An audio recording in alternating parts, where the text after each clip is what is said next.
Shabbat Shalom, Mishpacha families of the awesome tribes of Israel. It's Rabbi Simon Altef in North America, Ohio. And just want to make sure that you can hear me loud and clear before we continue further. If you could give me one, please, as an indication that it's clear. Okay, great.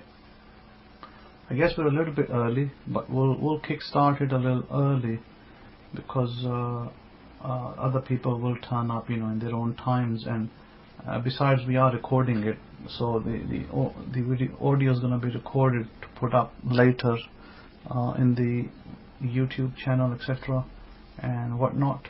So there should be no issue about that. Let me see. Notices. Yeah, the first thing was notices. But before I give you notices, I guess I could give you notices. One of the things that we are doing is that we are going back to our old name with our Bibles that were originally called, if you remember, originally when the Bible was written, the first edition was called Abrahamic Faith, Nazarene Hebraic Study Scriptures. We are going back to that old name with the Bible. That's number one notice. Secondly, as you can note that Abrahamic-faith.info is one of our newest websites that's on board, and we'll be looking to host all the material on there. We are phasing out African-Israel name over time. Probably still active for maybe next year. It'll be phased out from up to next year. 2021, I believe, or 2020 or 2021, when the next, when the domain comes up for renewal, it will be phased out. We're not going to renew that any further. We will keep the name forever-israel.com. Wandering Israel may also be eventually phased out, but for these two names, the forever-israel.com and Abrahamic-faith.info will probably be the prominent names I will keep. One of the reasons being that we have a lot of difficulty shipping books to nations with certain religious systems because they don't like the name Israel in the Bibles, or at least on the covers, and that always ends up in problematic areas. So we needed to modify that because they take a kind of a hard line against Israel generally, and everything today is judged by Ashkenazi Israel, right or wrong. So we have to kind of make adjustments on that front. Secondly, the thing is, I guess, thanks to everybody who participated in the Widows Fund. Today for that has been complete. There's no need for any further donations for that fund, so I'm very grateful to everybody who participated in the blessings that will be bestowed upon you in the due course to come. Let me just look at the joke of the day before I go into something else. Let's see our joke of the day. I thought it was a rather funny one myself. This was about a guy, and this guy meets this guy who's about to jump on a bridge, and he says to him, "Don't do it." And he said, "Why not? Nobody loves me." And the guy says, "God loves you. Do you believe in God?" And he said, "Yes." Then the guy said to him, "Are you a Christian or a Jew?" He said, "I'm a Christian." Then he said, "Me too. Protestant or Catholic?" He said, "Protestant." And the guy said, "Me too. What franchise?" He said, "Baptist." And the guy told him, "Me too. Northern Baptist or Southern Baptist?" He said, "Northern Baptist." Then the first guy said, "Me too. Northern Conservative Baptist or Northern Liberal Baptist?" Then the guy about to jump said, "Northern Conservative Baptist." Then the guy who was to stop him said, "Me too. Northern Conservative Baptist, Great Lakes region, or Northern Conservative Baptist, Eastern region?" The guy about to jump said, "Northern Conservative Baptist, Great Lakes region." So the second guy goes, "Me too. Northern Conservative Baptist Great Lakes Region Council of 1879 or Northern Conservative Baptist Great Lakes Region Council of 1912? So the first guy about to jump said Northern Conservative Baptist Great Lakes Region Council of 1912. Then the second guy goes, die heretic, and I pushed him over. I pushed him over. So this is problem with religion. Problem with religion is this, that if you're not exactly from their background, they will not accept you. So that's kind of I found that rather funny, but it is actually true, is that within all major religions today, and they are all man-made religions, by the way, all major religions today are man-made religions, because not a single one of those religions actually follows what Abraham followed, and that's plain truth, including Judaism. Judaism also a man-made religion that was created by Yochanan ben Zakkai after the destruction of the temple, or just before the destruction of the temple. And so that's what modern Judaism follows today. They do not follow majority of the principles that Abraham, our forefather, followed. They do not follow those principles. They follow everything that was invented, prior to the destruction of the temple. Hence why, if you don't conform to something that a major religion has, then you are either called a heretic or something or another. I remember years ago, when I was dealing with a pastor, the pastor said to the pastor didn't say to me directly, but he was like, when I was speaking about the Torah, the laws of God, he turned around one day to somebody and said, "Oh, is he trying to create a new cult?" I said, "Yeah, and it's not the cult of Paul." I laughed. I said, "It's not the cult of Paul, but it's actually going back to the laws of God, which you're not a part of." So this is what I mean by religionist. Any religionist, if you are not conforming to their Baptist formula, the Methodist formula, the whatever other formula they believe in, you will always struggle to be a member of that particular facility, because you'll always be seen as an outcast, and especially if you question them, you're even more of a worse outcast than anybody else, because they definitely don't want people to question them on their beliefs and why they hold certain beliefs. So that's another thing. Somebody who wishes to participate, say, in Christmas celebrations, and if another person doesn't wish to participate in Christmas celebrations, that's, for most churchgoers, that's problematic, because they don't understand that, and they don't have the capacity. Their capacity is like a 2-year-old. A 2-year-old is told that you got to take your milk, and you got to take it at certain times of the day, and the 2-year-old will just do that, because his mother forces him to take milk at particular time of the day. He just has to say yes, okay. He can't say, he's got no voice at 2 years of age. He's got no voting rights. That's pretty much a Christian today. I can tell you, a Christian is no better than a 2-year-old who has no voice and no voting rights, because they are just brainwashed by the system they are in, and they accept everything verbatim. Even majority of the things that are wrong are accepted today in churches as gospel truth. when you pick up the Bible, and this is why you find this you go on Sunday in England, there is a place called Hyde Park, and there's a corner of that park called Hyde Park Corner. Anybody can go up and speak anything against anyone. You can speak against the Queen, you can speak against the government, you can speak against one religion to another. So there you get a lot of Christians and Muslims gathering on Sunday. And I used to visit that place, here and there when I was in England. Years ago, I used to go there and end up in debates with Muslims, sometimes with Christians, sometimes with Jews, and sometimes with other types of groups.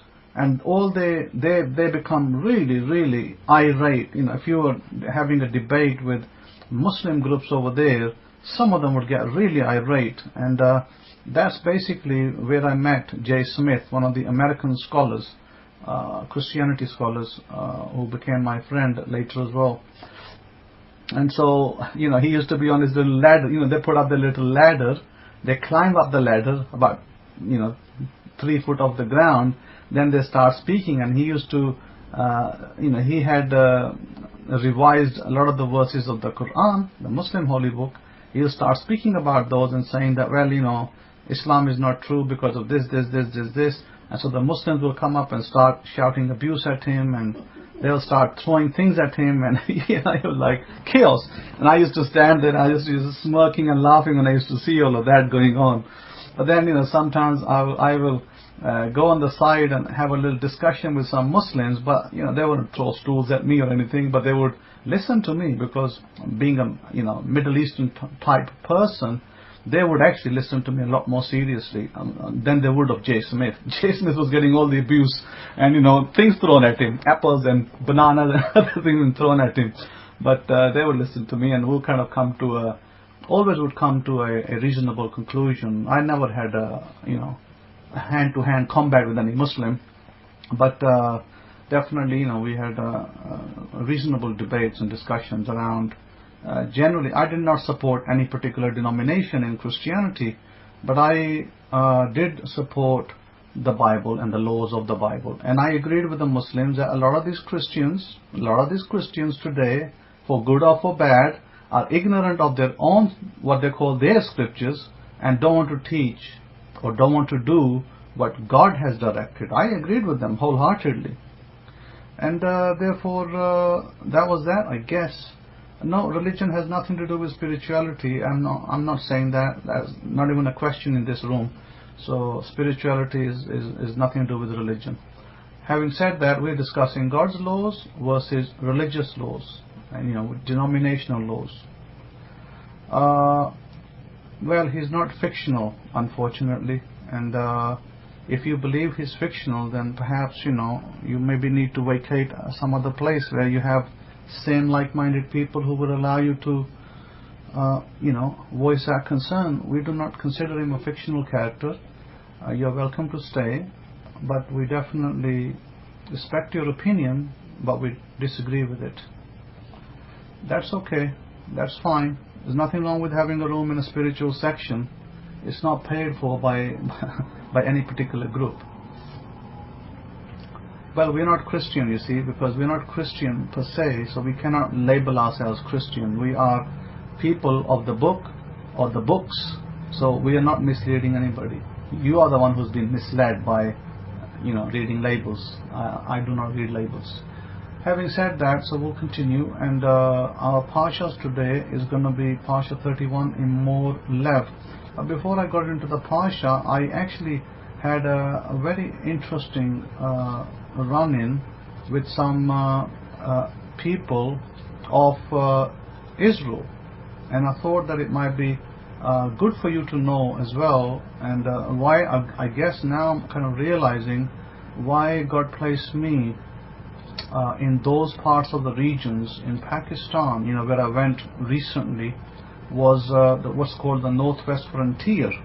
And it may come as a news to you that a lot of the Northwest Frontier people belong to the tribes of Israel. And that's not news to me, because I knew that for years, and but it's been confirmed to me over and over again, because the people who are called Pathan over there, they come from people believe that they come from certain tribes, but the word Pathan derived from the word Batan or Betan, was granted as a title of honor to the visiting chieftains of Qais, who basically met the Islamic prophet Muhammad in Medina at one particular point. And this person Qais, or the tribe of Qais, or as he was known, the families of Qais, they were born in a region called Zob in modern day Balochistan, which is in Pakistan, by the way. And Qais, for your information, listen to this now. This is going to be great information for you. Qais, who was born in Balochistan, Pakistan, is a tribal member of the Benjamin tribe. So that might come news to some of you.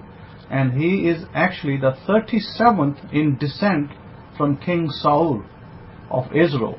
Now write that down, because you may never heard that. You're probably never going to hear that maybe again from anybody else. But that's what you need to know, that a tribe of Benjamin leadership people are found in Pakistan today, and which should be no particular issue.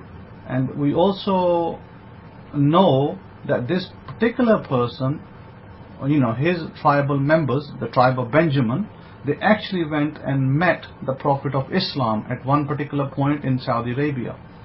And there, the Prophet of Islam, he was the one this particular person told him his title, that he was from the line of the kings of Israel, to which both this person Qais and his companions belonged to.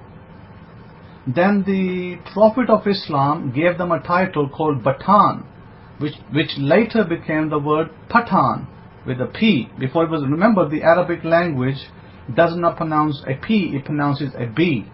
And so therefore this word P are the people, Patan. These are the groups of tribal people that live in today. Majority of them live in the northwest side of Pakistan, and of course Afghanistan as well.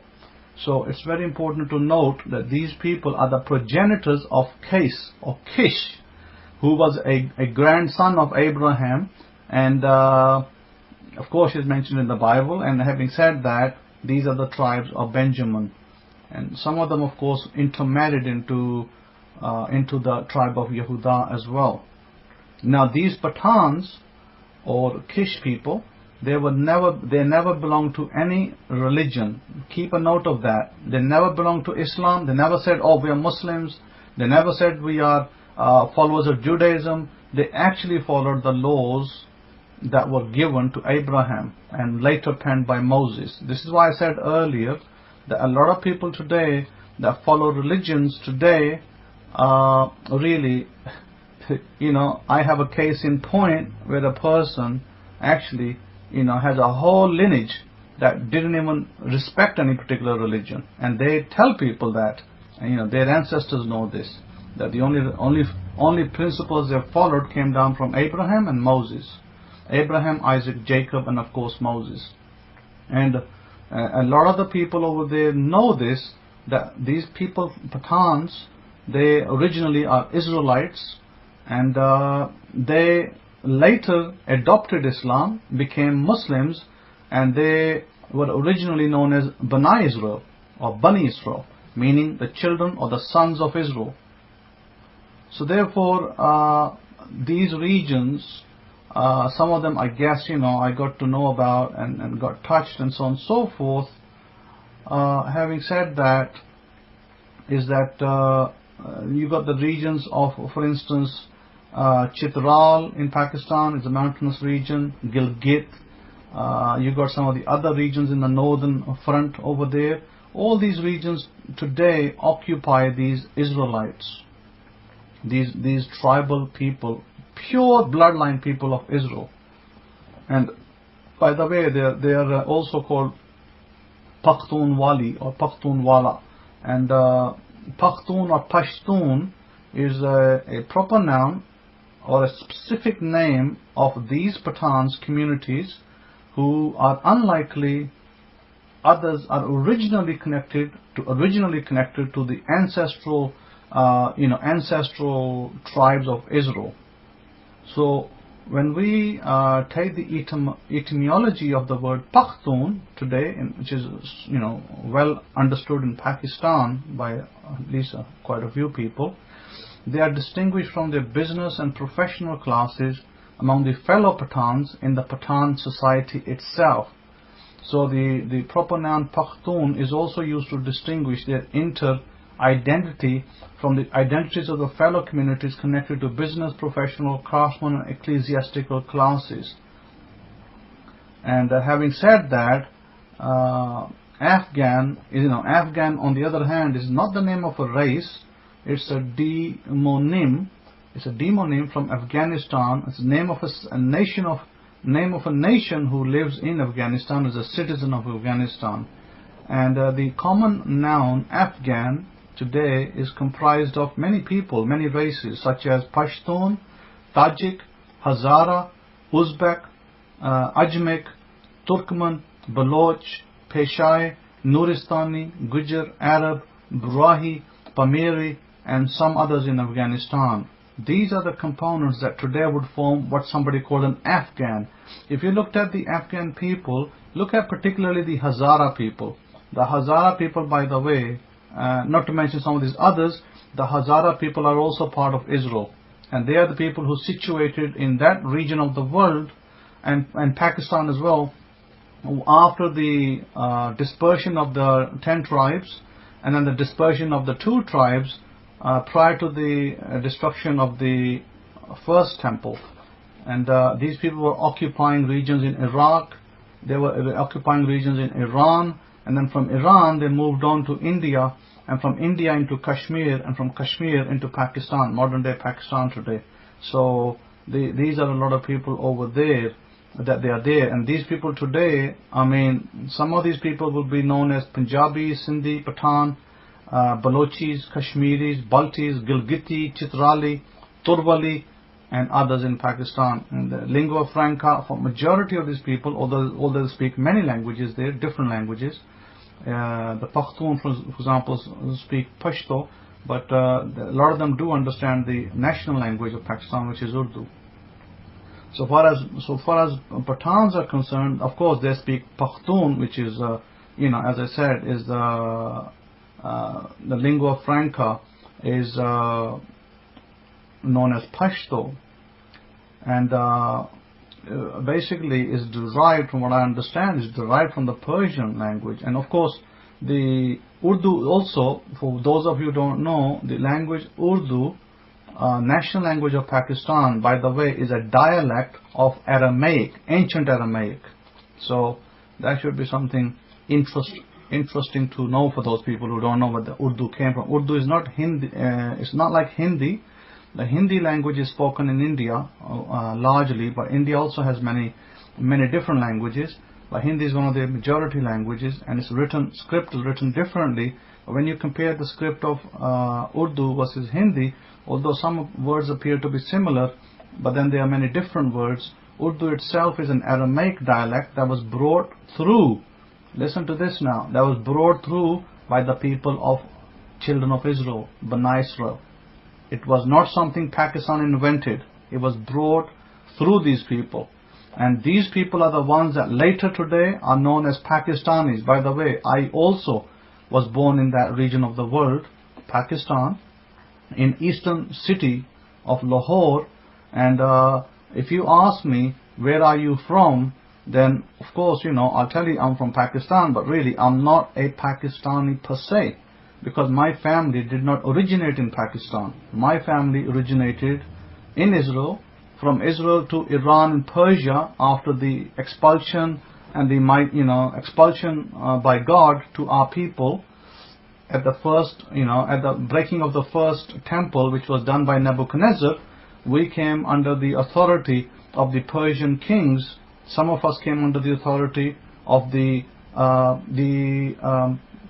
other kings, what's known as the Babylonian kings. And I have connection here. Listen to this now. This is very important, and I'm going to tell you something which I think is very fascinating. I am connected with a bloodline Israelite today, who's right now in California, and he came through to me through Rabbi Kefa. This bloodline Israelite connected with me via Rabbi Kefa a while ago, a few years ago, and he is in California. Now he told me some of the history, and I want to sit down with him one of these days whilst he's in America before he leaves, and I want to get a history update on our people, because he told me that 13 families, true bloodline Israelites, left Israel. They were in Baghdad, living there with businesses, what was then known as the Babylonian Empire. This person is a surviving member of that class of people. And these, by the way, are the tribe of Judah. Now, how many people can you today tell me that are the tribe of Judah, that are a blood lineage going back to Israel, to Baghdad in Iraq, next door? I don't know anybody that I could ever point my finger to and say, hey, that guy over there I know has a bloodline connection, and you know somebody with a bloodline connection. I'm probably one of the few people in the world who has a bloodline connection with another bloodline Israelite that, that has a history of his people. He can tell you all these forefathers. Majority of the people that are in America who are part of Israel, as you know, they don't know what, from one plantation to the next where they are from. They don't know from the plantation where the next plantation where they came from. But I can tell you of a living person today from Pakistan who is an American citizen. Listen to this. He doesn't live in America at the present time, but he's visiting. He's an American citizen. He is a bloodline Israelite, and he actually has a whole history, full lineage, where he came from, who his forefathers were, where they stayed along the routes, which countries they visited, everything. He even told me history of a ship that was carrying Jews. 1,000 years ago, there was a ship that was carrying Jews, or maybe even 2,000 years ago. And this ship was carrying Jews from Israel, from the port in Israel, which the port in Israel is around Haifa. And they were carrying people from there who were escaping Israel prior to this destruction going on in Israel. They ended up in India, and their ship broke in a storm. And I found it real fascinating. What happened to those people? There were probably, I don't know if there are hundreds of people on that ship. And apparently out of those, only 18 people survived. And they landed in a particular place in India, one of the villages over there. So I was trying to get further information on that, but of course, I have to sit down with this person. His name's Abraham. He's a good guy, he's a great guy. So I want to sit down with him and discuss what happened to our people in India. What happened to that ship that was carrying all these children of Israel, and what happened, and how did the storm come about, and how did they all die, and what happened to those 18 families. So all of that information is in the making. I tell you, I was thinking, right, I could take pictures of this man, and I could, take pictures of his family in Pakistan. And I was asking him, I was saying, is it possible for me to visit your families in Pakistan? And he was saying, some of our families are today living in Pakistan, and some of them are living in Kashmir, and some of them may even be in India. And he was like, he said it's going to be very difficult, because they may not want to talk about their history, because for all practical purposes they are Muslim to the Muslim people. They don't want to go telling everybody, hey, I'm a Jew and I'm from Israel, because that over there is it's a really problematic word, because people don't like that word. If somebody says I'm a Jew, they don't like that word. So it's a bit of anathema. So these people, they like to keep themselves private, and they like other people to just think of them as Muslims, and that's how they live. So that was kind of interesting. He said to me that it would be difficult for them to own up. I said, well, is it possible that they could own up privately, if not publicly? He said, well, it's hard to say that, because a lot of these people don't want to discuss their past. And I can understand that, because I could tell you that my father never wanted to discuss our past either. Never. Only one time out of my whole life, only one time my father discussed the past. One time, and there was just me, him, and my cousin in that room, nobody else. So again, these are things that families don't discuss. Why? Because they believe that it brings persecution on them, and they believe that it can put a lot of their families in trouble. And I do respect that, and I do understand it as well. And I respect it, because I think it is 100% true, because people around you find out that, hey, you're not a local as they thought before, and that you're an outsider, that you came from another country, and you were technically I don't know, you might call it a refugee today, but not quite a refugee, but a migrant, that you're an immigrant, and that you're not belonging to the so-called tribes over there, then that can be very hostile over there. Hence why people don't like to discuss history about their families publicly, that's for sure. And privately, it's not discussed that much. Privately, only very limited information is handled like that by families that I know of. So what I will do is, I have asked Abraham to come my way to visit me, and then we have to sit down together, and now kind of like write this down or record it or get this information so that I can understand exactly where these families are living today. Even if I cannot meet them, at least I'll know where they are living. Because he was saying to me that once he goes back to Pakistan and I go over there, he said, I will connect you to all of them if need be. He said, I will connect you to all of them if need be, but again, you've got to be careful as not to discuss too much of our past affairs, because they will not be happy about that too much. So yeah, so that's that, I guess.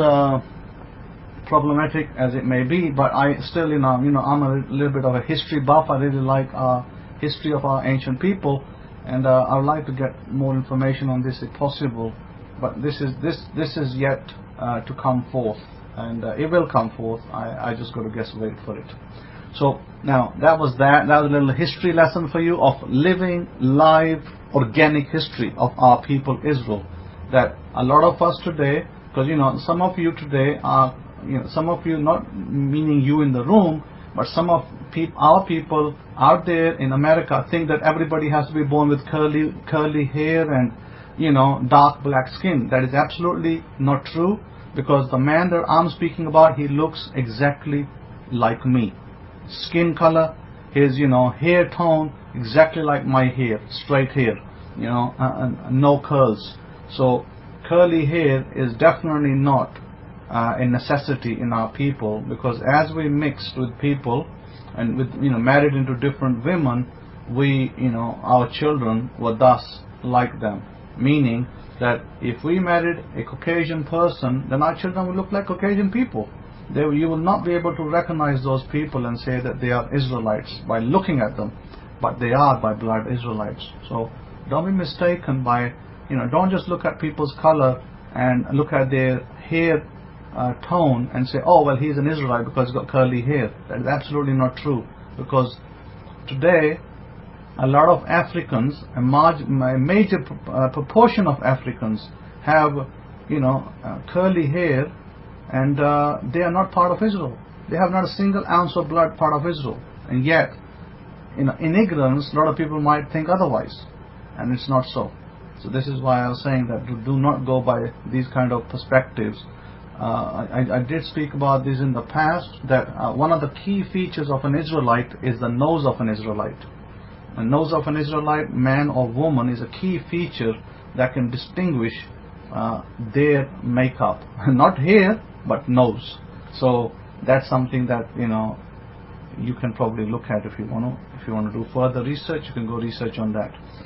So coming back to our Parshas today, and before I go into the Parshas, I wanted to discuss a little bit about the health side of things, because a lot of our people today in the Western world are suffering from illnesses, all sorts of illnesses. My goodness, all sorts of modern diseases are being suffered by our people, and predominantly majority of this manifestation of disease is due to the dietary habits or the daily routines that they have with the foods they eat, and to unbeknownst to them that they eat these foods for years, and they produce all sorts of problems in their body, which are not apparently evident at the time when they happen, but they do become apparent later when they suddenly develop a tumor, a cancer, a disease, or something else, or diabetes, or whatever else turns up. And a lot of the times is due to that. I was speaking to a lady 2 days ago, and the Lion King and Lion Princess, I think that you were the ones who may have referred her to me. I did speak to her. It was about 10:30 in the UK time, and I found her, and I was having a chat with her, and I asked her one question. I said, do you want to live or do you want to die? And she said to me, I want to live. So I said, if you want to live, then you're going to have to do what I tell you. And when I told her what she needs to do, she said she couldn't do it. See, that's why I asked that question first. Do you want to live or do you want to die? And this is half the time the problem. Half the time the problem is this, that everybody wants to be healed, but when you tell them what they need to be healed, they'll be like, oh, this is too hard for me, oh, I can't do this, and this, that, and the other.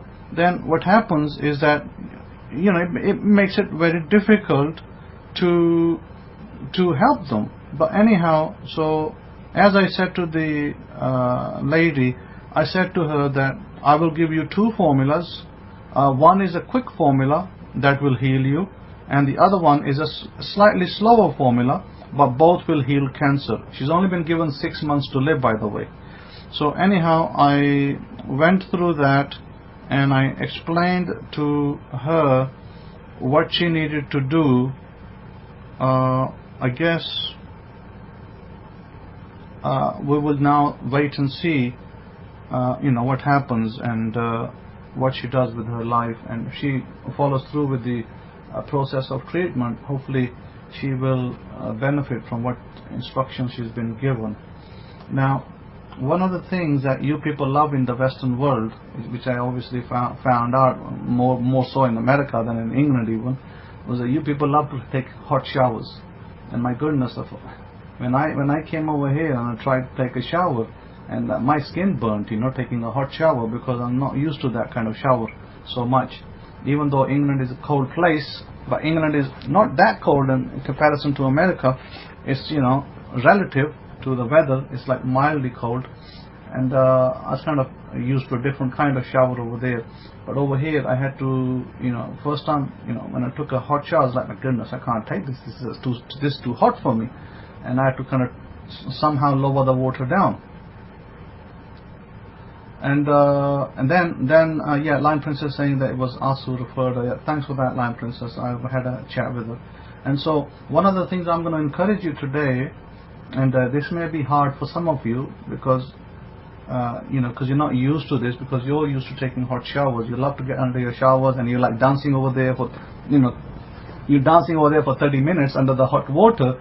I couldn't stay under that hot shower for 2 minutes. Forget about 30 minutes. So my wife over here said that you just go into the shower and you're out, like in minute. Your shower is minute shower. I said, yeah, that's my minute shower. So because I can't stay under hot water anyhow. So what you need to do is, this is advice to those of you who may be suffering and maybe even not suffering. Take a cold shower in the morning. If you can't do it in the morning, take it once in the evening. Take a cold shower before you go to bed, and you're going to find that you may not be able to do it first time, so you may have to slowly introduce your body parts to the cold shower, because you definitely, if you're a hot shower person, your body is used to this hot shower, and you've been told all the crap by scientists out there that how beautiful the hot shower is. So by the way, I call it crap because it is crap-a-doo. None of it is true. So the best shower to have is what we were taught as babies, as kids, cold shower. I was brought up in Pakistan with a bucket, with a tub of water and a scoop, and I used to do that for myself. And when I went to Pakistan recently, Pakistan has all the modern amenities, by the way, and our house has all the modern amenities over there. But even when I went this time, I was taking a shower from a scoop, or a bath from a scoop, cold bath, by the way. And so, as Daniel aka Torah Walker is telling you, cold showers are the best showers. They're great for blood circulation. You can lose weight with them. They will reset your nervous system.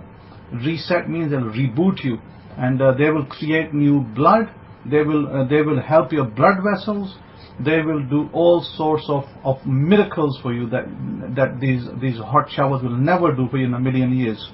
And they will help to rebuild your muscles. If your muscles are weak, if they are having poor circulation issues, they're having problems, then they will help your muscles as well, and they will definitely help you in other areas. They will build new blood cells in your body. New blood cells, meaning white blood cells, will be increased. And so if you are suffering from anything, ailments, they will build your immune system. And all you got to do is not take some fancy diet or a fancy supplement. You just got to stand under the cold shower for 1 minute. Right? If you can stand 1 minute of cold shower, you will benefit yourself immensely, your life as a person. A lot of people out there today, I don't want to point fingers at you, and if I did, you probably won't see me. I don't want to point them at you, but a lot of people out there today are suffering from what I call malformed malformed stomach systems or anabolic systems, or their systems that are damaged. And so I heard this crapper-do theory, in the Western world, that hey, if you eat every 2 hours, it's great for you. That's absolutely rubbish. That's absolutely not true. Because if you're eating every 2 hours, you got a broken system. That's why you're eating every 2 hours. And if you're getting hungry every 2 hours, you have a broke system. You need to fix that system. That will one day will take you down and kill you. So this is another thing that I hear, on my travels, and people say, oh, if you got diabetes, eat every 2 hours. This is not true, because part and parcel of the problem, diabetes, part and parcel of the problem, as they tell you in the scientific world, is that your body cannot cope with excess sugar. But what they don't tell you is that a lot of the stuff that you eat today is crap, and crap produces crap, and body cannot deal with all the crap that you put in it. So what happens is that your body is being bombarded with nonsense and garbage, which you call food, that you might pick up from Tesco's in England, or Walmart, or some other public store in the West, and a lot of it is totally crap. And unfortunately, sometimes even the meat that you buy may not be a wholesome meat. It will be full of antibiotics. And I can appreciate that everybody can't afford organic meat or grass-fed meat. That would be the best meat if you could afford it, and that would be the best meat to purchase. So hence why you have to make do with what you can. But what you can do is, even if you have to live on Walmart meat, that's okay, because you can still do things to yourself that will help you. I was listening to a lecture last night from one of the guys out there, I guess visionaries, and he was talking about his brand of coffee and tea, not tea, because Americans are mostly coffee drinkers. They don't know the benefits of tea yet, by the way. Only Easterners know that, and British people know that. So he was talking about coffee as a great giveaway, which actually isn't a great giveaway that he was making it out to be. But having said that, talk to us, the Easterners, and we'll tell you what is good for you, what is good for you out of which teas. So having said that, it was interesting still, nevertheless, listening to him. A lot of the things that he was giving out were, he mentioned good for body scientifically, and I was like, yes, it is good for the body scientifically today, but 10 years later the same science will tell you that actually, sorry, we got it wrong. It wasn't like this. It was this. It was instead this.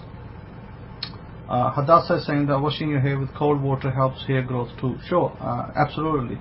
And so having said that, this is why it's important to understand that a lot of what you consume today, I can guarantee you that a lot of you eat regular sugar, white sugar, and I bet majority of you out there who do that don't even know that white sugar is really bad for you. See, people don't know that, and so they just regularly take sugar as if it's the only sweetener left in the world. Having said that, we people in the East, we were brought up on sugarcane sugar. In other words, sugar that was produced from the sugar cane, which I don't know, you might call it over here brown sugar. And for years and years and years, donkeys of years, I've had brown sugar in England. That's the only sugar I've ever consumed, unless I was traveling and I had to, get a Starbucks and had no choice but to take the sweetener they put in there. Probably going to be some kind of aspartame or some kind of fructose, which is probably not so great. Not so great stuff that you have to eat over here. So part and parcel of the problem that people are dealing with in the Western world today, and I would say even in the Eastern world, those people who adapt to Western diet, is the fact that majority of the ingredients that you're given in your foods are very, very bad for you. Then you get contrary advice, saying that, hey, don't eat this, it's not good for you, and that. And what happens is, a lot of the times that advice is not true either. So again, we come back to which I have said many times, and Rabbi Kefa has said as well, it matters who you listen to. It really does matter who you listen to. Who you listen to can either change your life or can destroy your life. It's very important to understand that. Now, I don't want to say too much on food, but I will tell you one thing. When I was a kid, I would visit my uncle's home, and my uncle was a herbalist. He would, produce medicines from herbs. He had a lot of followers. They would come from faraway villages to him to get medicines that he would make out of the I guess the herbs and the foods, and he would then dish them out to them, and they really liked him. And one day I was passing by him, and he said to me, make sure that you eat eggplant. And I stopped, and I said, Uncle, what's good about eggplant? He said, make sure that you always introduce it into your diet. He said, eggplant is gold. That word that he gave me, right, I never lost his words. I remember his words to this day. I mean, he passed on, but I remember his words. He said, don't ever stop eating eggplant, it is gold. And there was a program recently I was listening to, and the program was discussing cancer cures. And one of the cancer cures in Malaysia, adopted by the Indian doctors, was that they have been giving patients with cancer eggplant, what they call nightshade. And the doctor mentioned, I think it's called BEC, Bex5. He was saying that Bex5 is an ingredient that only the eggplant and these big green peppers have. He said these are the only two vegetables that have that ingredient, and we highly recommend our cancer patients to eat these. And I said, not just cancer patients, everybody should be eating them. Oh, absolutely, Rabbi Kefa. They are great on the grill. You just slice them up, grill them. If you don't like spices, you can just stick a little salt on there, your regular sea salt or pink salt. And I usually stick some spices on there, and I grill it. My goodness, it comes out real tasty. Slices of eggplant. So the advice that was given to me maybe 40 years ago by an uncle of mine today has been proven by so-called science that it is actually great product. And I'm not just talking about eggplant. There is something else that I eat as part of my diet that is actually another biblical food, and it's called bitter gourd. Beautiful food, really, really good for you.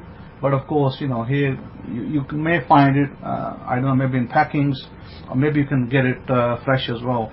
In England, we can get it fresh. Here, I haven't seen it fresh, but I have seen it in packets in Indian stores, like in the freezer side. Eggplant is really, really good stuff. It's really good stuff. And bitter gourd, and the other third food that you should introduce into your diet should be okra. These three should be weekly supplements into your diet. You can give up all these supplements. There's vitamin C and vitamin D and vitamin B and vitamin A. You can throw them all in the garbage can, and you take these three that I've just given you: eggplant, bitter gourd, and you take the okra, and you will beat all of them, put down, hands down. You beat all of them. These are superfoods, by the way, and science is only about now beginning to uncover some of the properties in there, but we are still not there with science. But you can still benefit your body by introducing them into your diet. So hence why I don't want to take up more time by talking about foods, but I thought it was relevant because we our people are trying to live the best they can. Hence why it is good to do that. It's good to do that, to speak about that. And a lot of this stuff, you will find that a lot of this stuff, the pulses, the pulses that we eat, you'll find them in Arab and Indian stores, by the way. You may not find it in American stores. So you may want to have to, take a detour into one of these Indian stroke Pakistani stores. And my goodness, England is blessed with Pakistani stores all over the place. You go to one city and there's about 15 of them. But in America, we're not so blessed over here with Pakistani and Indian stores. There's not that many around. And so, because there's a larger population in England, they have a lot more variety. Listen, I ran out of my curry paste over here, and I went to about maybe 6-7 different stores. I couldn't find it over here. It's just not available in this country. And I could have walked into England, into a dozen stores, and they would probably have that stuff that I'm looking for. Honestly, this is why England is a great blessing. Baruch Hashem Yahweh for England. And there's 3 major companies in England that produce spices, great spices. There is the East End company. There's a couple of other companies there that produce great spices. So having said that, oh yeah, Shane, I even thought about going to Michigan, but I thought I better get their telephone number and phone them first, because I don't know if they're going to have it.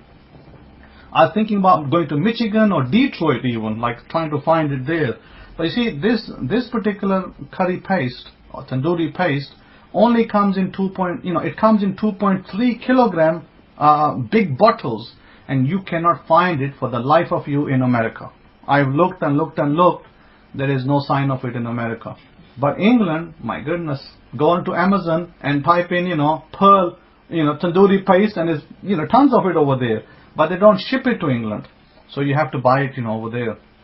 And that's why you have to get it shipped out. That's the other problem, is that because it's slightly heavy, shipping is a bit of a problem from I guess some of these places like England. Maybe I'll have to get hold of somebody in England and get them to buy it and ship it to me. So that's the other option. Or when I visit England, I usually buy about three tubs of it and stick it in my suitcase and bring them all together. So that's what I kind of technically do. Or if I go to Pakistan, I'll buy the whole dry spices and mix them up and bring them. They're kind of easy to carry that way as well.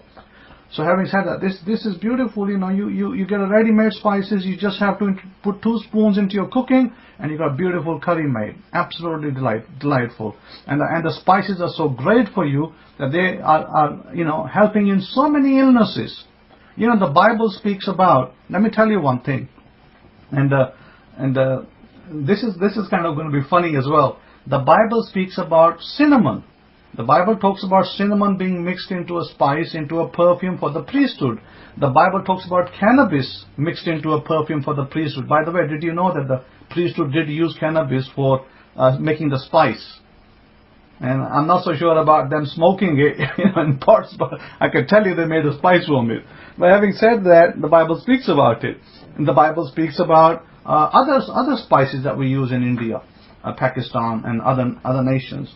So some of these spices that we regularly use in our cooking, like cinnamon, we use caraway seeds, and we use what's the other one, cumin, and turmeric, and ginger, and garlic. These are regular spices. Regular spices, yeah, Bob Marley style, and regular spices, and they do you great service. Even if you had some of those spices daily in your food, or even not daily, if you could do them weekly, they will do you immense amount of profit. Yesterday I gave a person a cure for hemorrhoids based on a kitchen spice. 100% guaranteed, proven cure on hemorrhoids. Whether you have bleeding hemorrhoids or whether you have swollen hemorrhoids, I don't care what kind of hemorrhoids, it will cure them.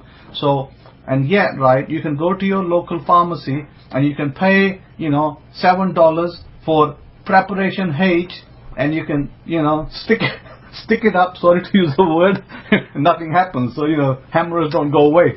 So having said that, if you, need a hemorrhoid cure, then I'll tell you right over here, turmeric is a hemorrhoid cure. Mix it up with some paste, mix it up with some Vaseline, and it needs to go directly onto the hemorrhoids itself. You can apply it onto the hemorrhoids, and then you should drink it. You should drink it as a tea every day, 1 small spoon into either hot water or into either, if you can tolerate milk, because I know Americans have very sensitive stomachs. They don't have hard stomachs like us British people over there in England. So we can drink all the milk we want. So, if you can drink milk, red top bottle and gold top bottle, then drink the milk with turmeric in it. Beautiful, beautiful, very good for your stomach. It will cure your stomach of all sorts of illnesses. It will purify your intestines. And if you have hemorrhoids, make a paste of turmeric, half a spoon, put some, Vaseline in it, and make a paste, and I would apply it to the rectum area directly onto your hemorrhoids, and it will cure it. It's a guaranteed cure. The other thing you could do for yourself is that apart from that, I'm trying to think of the term now.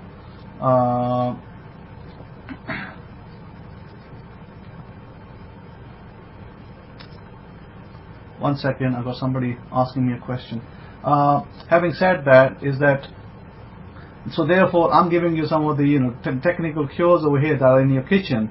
And turmeric also, we have fluoride water these days, and everywhere we go, fluoridated water. If you apply turmeric on your skin, it gets absorbed really, really fast. Sometimes you might see me with yellow forehead because I'm treating my, intuition point, third eye. Or you might want to stick it on your arm. I usually stick it on my, top of my hand or my arm, and then it dries out, and then I wash it after 15 minutes. If you do that every day for 20 days, it will remove all the fluoride in your body. All the fluoride in your body will be expunged and deleted if you do that every day. You put it on your skin, let it dry out. 15 minutes later, 20 minutes later, wash it out. Leave the residue on there.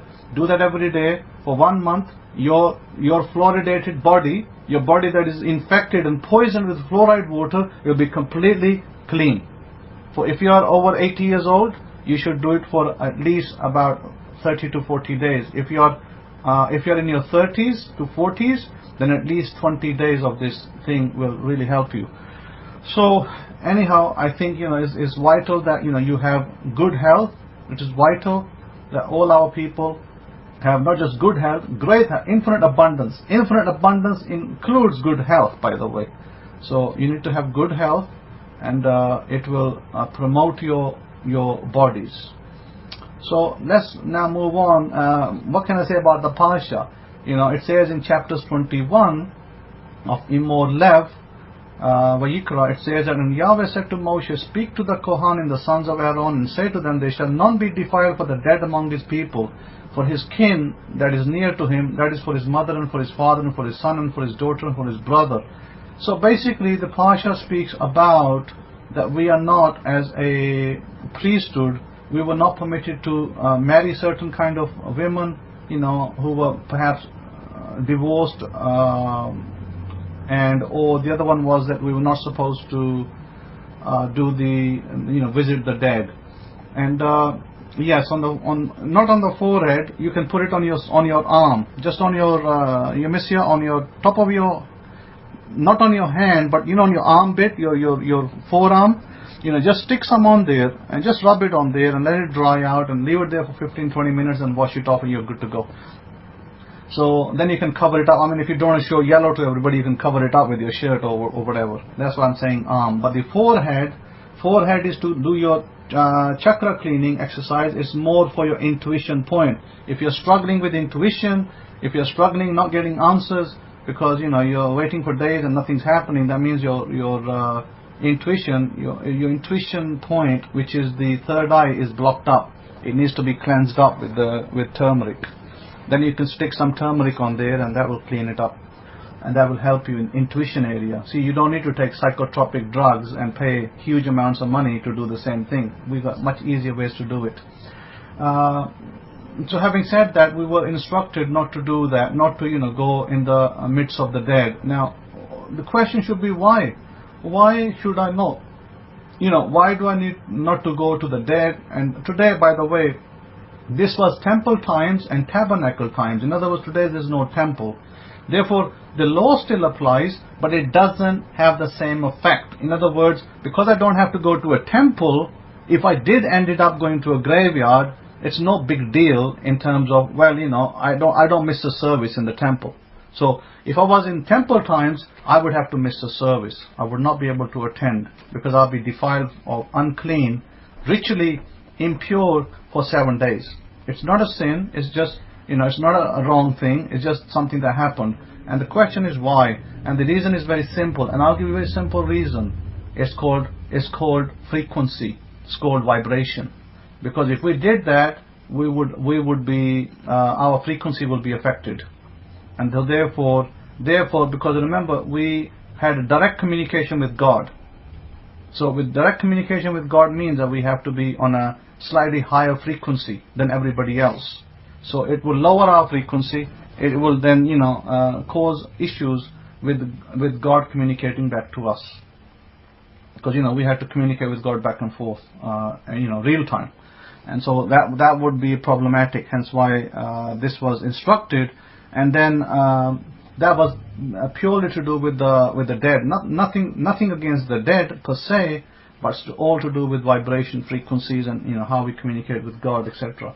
So I think that's the major deal over there. Now you may ask, what about the fact that why couldn't we have marriage with women who were divorced? By the way, when we use the word divorce, do not take that for a Gentile divorce. Gentile divorce does not count. We are talking about biblical get. If a woman was married to another tribal member got a biblical get, then she was not permitted for a Kohen unless she was a widow. Then that's a different matter, because widows, there is a little stipulation around that. But divorced women, biblically, yes, were not permitted. But if you say today's divorced women, they don't count, because that's not the same deal. Gentile divorce has no value as far as biblical divorce is concerned, and it's not seen in the same light. So a Kohen today can marry a Gentile divorced woman, but may definitely not be able to marry a biblical divorced woman still, because again, like I said, it's frequencies. It affects your frequencies, it affects the way you are, it affects your communication, your abilities with God and other things that happen around you, because a Kohen believe me, a Kohen is a very powerful person. He can call down heaven upon earth. Is that powerful? But having said that, how is he going to call heaven upon earth if he's got no proper frequency? So hence why I believe that God's purpose was here not about, hey, a divorced woman is bad. God wasn't saying a divorced woman is bad in any particular way. He was just simply saying that if you're going to be in the service to God in the temple times, it's going to be problematic, because people are going to come to you and say, hey, a Kohen, can you do this for me? And the Kohen will say, yeah, but today my frequency is broke. I can't reach God today because of X, Y, Z. So hence why it wouldn't look good. It wouldn't look good for God. It wouldn't look good for the Kohen. Hence why these things were done. But you will find no explanation for it. You will find not a single explanation why it was so. So I'm giving you a part of the explanation today why it was so. God loves everybody. God loves all people, irrespective of whether they're divorced, whether they're single, whether they are married, irrespective of that. But it's the energy part that we're dealing with. Energy wise, it does affect our energies. What we eat is what we become. So energy wise, this is why I was giving you foods earlier, which is part and parcel, is what you eat is what your body will become, good or bad. Some of you who suffer from muscle aches and pains, and 9 times out of 10 it will be part of your diet that will be the problematic area. That's what's causing it, but you may never know it because the doctors don't tell you that. So hence why I think that part and parcel of the problem is that if you fix your diet, you fix your body. So it's important that you look at your diet, what you eat. Hence why the priesthood were given certain stipulations, and the priesthood then were given certain stipulations for the rest of Israel, in that they were supposed to eat certain foods and elevate certain foods above others. It wasn't because God didn't say don't eat pork because pig is bad for you, or if pig is a bad animal, because God created it. Pig was good in its own right, but it wasn't meant to be a good in terms of eating the meat of the pig for a human consumption wasn't seen as right, because again, issue was frequency and defilement. Defilement, is used in the Bible, and a lot of the times people don't understand what that means. Hence why, trichinosis, you mean, yeah. So, hence why that's the problem. But I think I don't really want to go too much into it because it can get a little, strenuous, and people might think that I'm against porky pies, but I'm not, because sometimes you have to use porky pies, for healing cures as well. Having said that, and any questions that arisen so far from what you heard today, any questions on health, any questions on foods, please fire them up. Now may be a good time for you to speak up, or forever hold your truth. Now the book, as I said last week, is out, called The Law of Attraction versus the Perfect Law. That book is out and published. I have already published the new Bible, the complete edition, under the new name, the Abrahamic Faith Nazarene Hebraic Study Scriptures, and I'm in the process of converting all of them over. Once they're all converted over, they will be, the old ones will be, the Hidden Truths Hebraic Scrolls will disappear from the shelves. Adverse effects of fluoride, it's a poison, Rabbi Benaya, and they will never tell you that, but it can harm your body in numerous ways, one of which would be frequency. Any poison you introduce into your body will destroy your frequency. Remember, we were discussing about certain frequency enhancing devices you discussed with me, and so that's where this fluoride comes in as well. I would recommend for muscle aches and pains is that for 1 minute, whether you do it in the evening or whether you do it in the morning, for 1 minute, try to stand under a cold shower for 1 minute only. If you can't do it more than that, that's okay, that's fair enough. At least for 1 minute. Maybe after that you can do it for more than one. That will be a great relieving for muscle aches and pains. It will rebuild your body. It will help your nervous system. It will reset your whole body. That's the one thing that you can introduce as a cure to yourself. And then there are others. There are other things, but again, those can be spoken about at another time. But like I said, that everything that most of the diseases that today people have, they start from the gut. Manage your gut, manage your disease. And one of the things I recommend is eat turmeric every day. Maybe take half a spoon into water, if you guys like water, hot water, little hot, not cold. Mix it up and drink it. I like mine in milk, by the way, because my stomach is made of steel, so I do like my milk. I'm not like the sensitive American stomach, who can't absorb milk and they have problem with everything, gluten, milk, this, that, and the other. I'm made of steel, so I can eat anything. I can eat even, raw wood. I can eat raw wood. My father used to say, "Your stomach is built of steel." I said, "Yes, sir, it's built of steel." So, so if you want to rebuild yourself, then do the right thing. Rocky, yeah, that's great. So that's basically that. So I would recommend that if you have issues with tolerance to milk, then of course you can have fake milk, and I hate it. I tell you that, fake milk like coconut milk and other stuff. I hate all of those milks, but I like the real deal. And for British people, that would be the gold top for me, please. So it's going to be no less than that. It'll be completely full with cream and everything. So I would encourage you to look at yourselves and look at what you do, look at the foods you eat, and then maybe that you may need to make some adjustments. And you can have advice from people that are out there that will tell you that you have to spend $500 to buy this supplement, that supplement, dance over here, dance over there, and then you're going to get health. I'm telling you that I can give you health for nothing, zero. It'll be from your kitchen spices. Yes, you heat the milk and not cold milk. Everything is hot, by the way. Everything must be hot. Absolutely, Rabbi Kefa. Mother Earth has everything that you need. Full cream organic milk, wonderful. Absolutely, Lime Princess. England, right? That's good with that. So you get gold top over there. Tell the milkman I want gold top today, and I don't want this semi-skim milk. So having said that, so get your full organic milk. Beautiful, it's lovely, it's wholesome, it's great. Don't listen to scientific crap out there that tell you don't drink milk and don't do this. I know somebody who didn't drink milk until I came into this country, and when they saw me drinking milk, then they started to drink milk. And guess what? Today they are drinking milk every day because they love it. So people think they have a problem, but then until they allow their bodies to get into the groove, then your body makes the adjustment. But you may be taking stuff that might be may be affecting what you do with milk. Maybe there's another product, another food that you're eating that is having a counter effect to milk. So this is why I said examine your diet, what you eat. And the three, for longevity, let me tell you, I don't know if you pronounce it as longevity or longevity, I pronounce it both ways. For this, you don't need psychotropic drugs. Some people do say psychotropic drugs, but I'll tell you, for longevity, you need three things. Your three things should be what we eat, what our forefathers ate.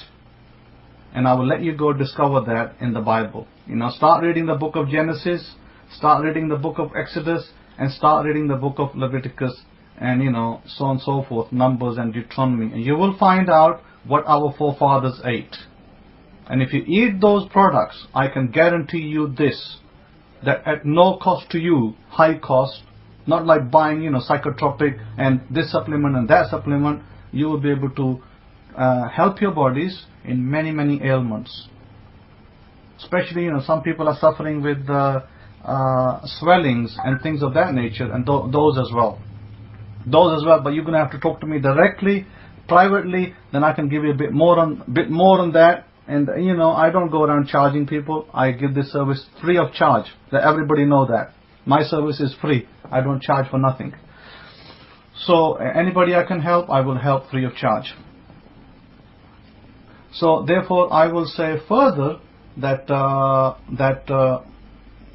try it and see the results for yourself. I am 56 years old today. Let me tell you something. I'm 56 years old. I don't have a single disease in my body. Thank God for that. Baruch Hashem Yahweh for that. I did a test with the insurance company.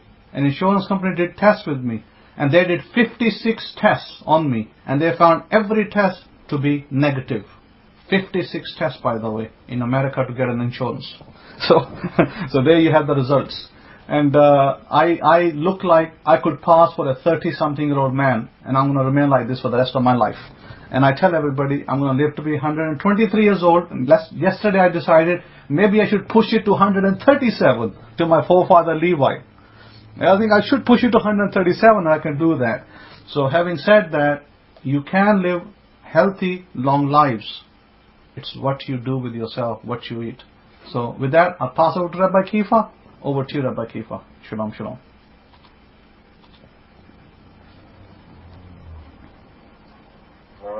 Chadasha again for life lessons. Life lessons about truly living life. Oliver, I would highly recommend you do fasting. Highly recommend it, because it really does, and I know there's probably a lot of witnesses and watchers in the room as well. They'll tell you it really does a detox on the body. It really helps your body rid of all of these, these negative things, negative energies that prevent you. Fasting is another form of resetting the body as well. If you fast, in many areas it can help reset your body, spiritually, mentally, physically. It really does great things, and really helps with your meditation as well. Intermittent fasting can be a great way to help your body. It absolutely can. It really does work, and medicine is proving that as well. Also, along with that fasting, if you continue to do the meditations that you've been taught by the son of Aaron, they'll benefit you greatly as well. It'll increase your amperage, for your frequency vibration connection. Remember, you are a receiver and what? You're a transmitter of what? Energy, of frequency, of vibration. Always remember, Ken, what sermon or get goosebumps, you're in the wrong place. But if you're here for life, and that life more abundantly, and you want to live for the plus of a life, and you actually want to live life, then my goodness, this is so very important for you to take heed to the words of the Kohen and begin to apply them in your life. It's all about who you listen to, and it's unfortunate that Big Pharma, a lot of folks. How many of you ever heard this saying before? They say this. They say, I really don't know what I was thinking. Anybody ever heard that before? Somebody will make a big mistake, or they'll say something that they consider out of place, or they'll do an action that was wrong, and they'll tell you, they'll come out and say it to you just like this. I really don't know what I was thinking. Anybody ever heard that, or is that just me? Has anybody ever heard somebody explain away a situation just like that? I really don't know what I was thinking.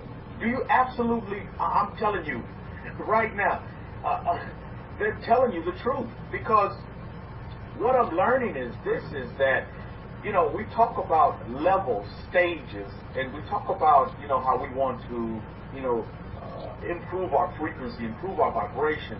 We talk about our thoughts. Do you know, I mean, I'm always looking upward, but do you know if you look down, if you look at your thoughts, there's a level below thoughts. There's levels below thought. So when people say that, man, you know, I really wasn't thinking, that's literally true. They're telling you the truth, that they weren't thinking, because they stooped down to levels. They stooped down to levels below thought. You're conscious. You're way up beyond. You're way far beyond, above thought, the thought process. You don't think because you're consciousness. You're conscious. You're no longer zombies. You're no longer unconscious. You're actually conscious. Look at Hashem. This is powerful stuff here. But a lot of folks, what you see with a lot of folks today in the world, in your world, and the people that are surrounding you as you assess as students of nature, and you're assessing their vibration, you're assessing the frequency, because that's what you're doing. You get around people and you kind of, sometimes you get this feeling like, oh, I don't need to associate that way with this person, or you connect to certain people and you attract to certain people. You're like, wow, this person's very interesting. I can hold a conversation with this person. That's all about vibration. It's all about frequency. It's all about energy. Some folks even say it. They'll say, man, that person has bad energy. They'll say, and I say this a lot. I like to say, hey, you have such a good energy. You have good energy. You have good energy. I tell people that. And some of them kind of like, wow, I've never been told that before. But when we get down to the meat and potatoes of the human nature and of where we need to be, we don't need to be sub-thought. We don't need to be below thought. But unfortunately, that's where a lot of people are. When you examine and look at your family members, your friends, and your loved ones, some of them are just sub-thought level. They're not even thinking. They just act, most of the time it's emotions, but they're acting on the feeling. And some great examples of thought would be people that are alcoholics. They don't think that it's a sub-thought. It's just something that they just do it like a robot, almost like. You do it just to do it. It's habitual. How many of you know of Tiger Woods? Do you see that he won? What did he win? He won the U.S. Open, I think it was. Isn't that the one he won? The one in Augusta? He just won that golf tournament. Tiger Woods, what a great lesson that can be learned from that. A man that was the Masters. Thank you for that, Daniel. You won the Masters there in Augusta, Georgia. The Masters. And I tell you what, this man who was, having all kind of problems, on all kind of pain medicines, because he was dealing with all kind of ailments that he had. How come he just talked about this? Big Pharma got a hold of Tiger Woods. Tiger Woods didn't know whether he was coming up or down. But do you know what? The man totally turned his life around. He didn't stay down in what the proverbial pit, or in the pig pen, but he got out, dusted himself off, cleaned himself off, and worked his way back up. And his name is apropos, right? Tiger. He didn't give up. Tiger Woods. He didn't give up. Names are powerful, Mr. Bahar. Name power. Yeah, he may have been limping for a minute, or he may have gasped for a minute. He may not have been at 100% for a minute. He may have let his guard down for a minute. But you know what? He came back super strong. He came back. Didn't give up. He stayed persistent with it. Everybody around him talking about him, and they say, oh, he finished, he's washed out, he's got all this issue, that issue, the other. He'll never come back. He'll never break so-and-so's record. That'll never happen. He's washed up, blah, blah, blah, blah, blah, blah. Tiger Woods has come back this year and won the Masters. Baruch Hashem. I say, what a great story. What a great inspiration for us all. Is that when we find ourselves at our lowest points, to where we think we can't do anything, we'll never be anything, people around him telling him, oh, and what was his big problem? The reason why I brought up Tiger Woods, because they said his Tiger Woods at one time was below thought level, because his driving force in him was sex. He loved sex. And he wanted to have sex with whoever he wanted to have sex with. right? Sex, there's nothing with sex, right? But when and somebody mentioned earlier, are all herbs good for you? And that's like a broad question, and it's a generalized question, because anything in excess is bad for you. Anything in excess that you take into your body can be bad for you. How many of you know of people that have overdosed on vitamin C pills, or on vitamin pills, or on turmeric? You better be careful. You know how Queen said, take a teaspoon of it. Don't get crazy with turmeric and say, well, I'm going to just take the whole packet. Let's forget about doing this over this amount in increments in these stages. I'm going to just take it all now so I can get cured faster. These things can actually have an adverse effect to you as well. And everything in life, you want to do it, especially when it comes to taking in things, do it in moderation and pace yourself. Take it in stages. Rome wasn't built in a day. So, of course, it's not going to be destroyed in a day as well. Tiger Woods didn't do his fall plummet from what we would consider grace, or the top of the mountain, and go down into the valley. That didn't happen overnight. It took stages. And that's what I want to talk about today. I want to talk about stages and evolution, because we always need to be in the process of always learning, always wanting to learn, always wanting to improve ourselves. Never getting to a point to where we say we plateaued out. Oh, okay, well, yeah, I finished college, I finished high school, that's it, that's done, I'm done and dusted. Now I'm just going to be like this zombie person, and I'm going to just go into like a comatose stage, and I will never use my brain again, because my brain is so worn out after all these years of blah, blah, blah, and blah, blah, blah. Never give up, never give in. Become like, use the Tiger Woods mentality. And don't let yourself get into that sub-thought level. That's even below your thoughts, because our thoughts hoodwink, bamboozle, and lead us astray sometimes. So what happens when you go sub-thought? Then you're just running on fumes. The fumes of sex, pleasures, the fumes of maybe eating pleasures, where you just want to eat your way through your depressions and your situations. The fumes of what else? There's all kind of fumes that you can run on. That is sub-thought level. And at sub-thought level, you do things that in a human sense would be seen as something like, wow, why would somebody doing it? Why would somebody even do something like that? You're still scratching your head like, what the heck was he thinking? Well, the problem was that he or she wasn't thinking. That's sub-thought level, below thought. So as students of nature, and as you continue to observe the people in your sphere, of your nation, of your world, of your universe, the people that surround you daily, don't be surprised. Don't be surprised or shocked that some people around you just do ridiculous things from what you would consider ridiculous. You know what I mean? Or what you would consider asinine. Like, how the heck could somebody even think about doing something like this? It's because they're sub-thought level types of people, to where they don't even think. They're just acting on action itself. They're acting on I guess you could consider it, they're just acting out the moment. You see, they're in the moment. They're not even in the now. They're just in the moment. And so whatever feels good in the moment, then they'll just do it. It doesn't matter who it affects, who it hurts, because they're just in the moment. You don't want those kind of people. But I can guarantee you, every one of you in this room, you know somebody like that just lives in the moment, you see. Yeah, L110 says reacting to the stimulus. Yeah.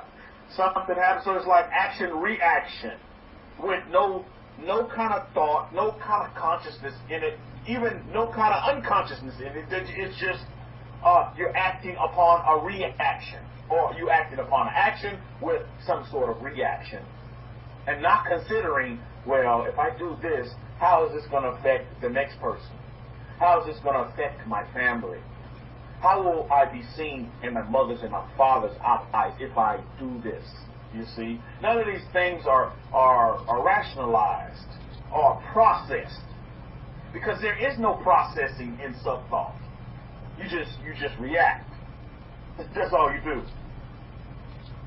So you're going to run into these kind of individuals, and we need to see it for what it is first. This is why I'm explaining this to you today, because I want you to see this so you can recognize it when it's staring you in the face, or so you can recognize it as you go back and you do assessments on yourself, and you may be brainstorming and your livelihood and where you've been and where you are now and where now is going to take you now. And you can say, oh, I see why before. I see why this mistake happened, blah, blah, blah, blah, blah, blah. So you can begin to, truly analyze and put a face to that particular situation that you had at one time or another. So when that face raises his head again, or her head again, guess what? You know how to deal with it. You can recognize it, and you can call it out for what it really is. How many of you understanding me this morning? And welcome to the room. And for those of you who are listening via YouTube, we appreciate you listening in. So I think this is very, very important for you to understand, because now you are conscious. You must understand that.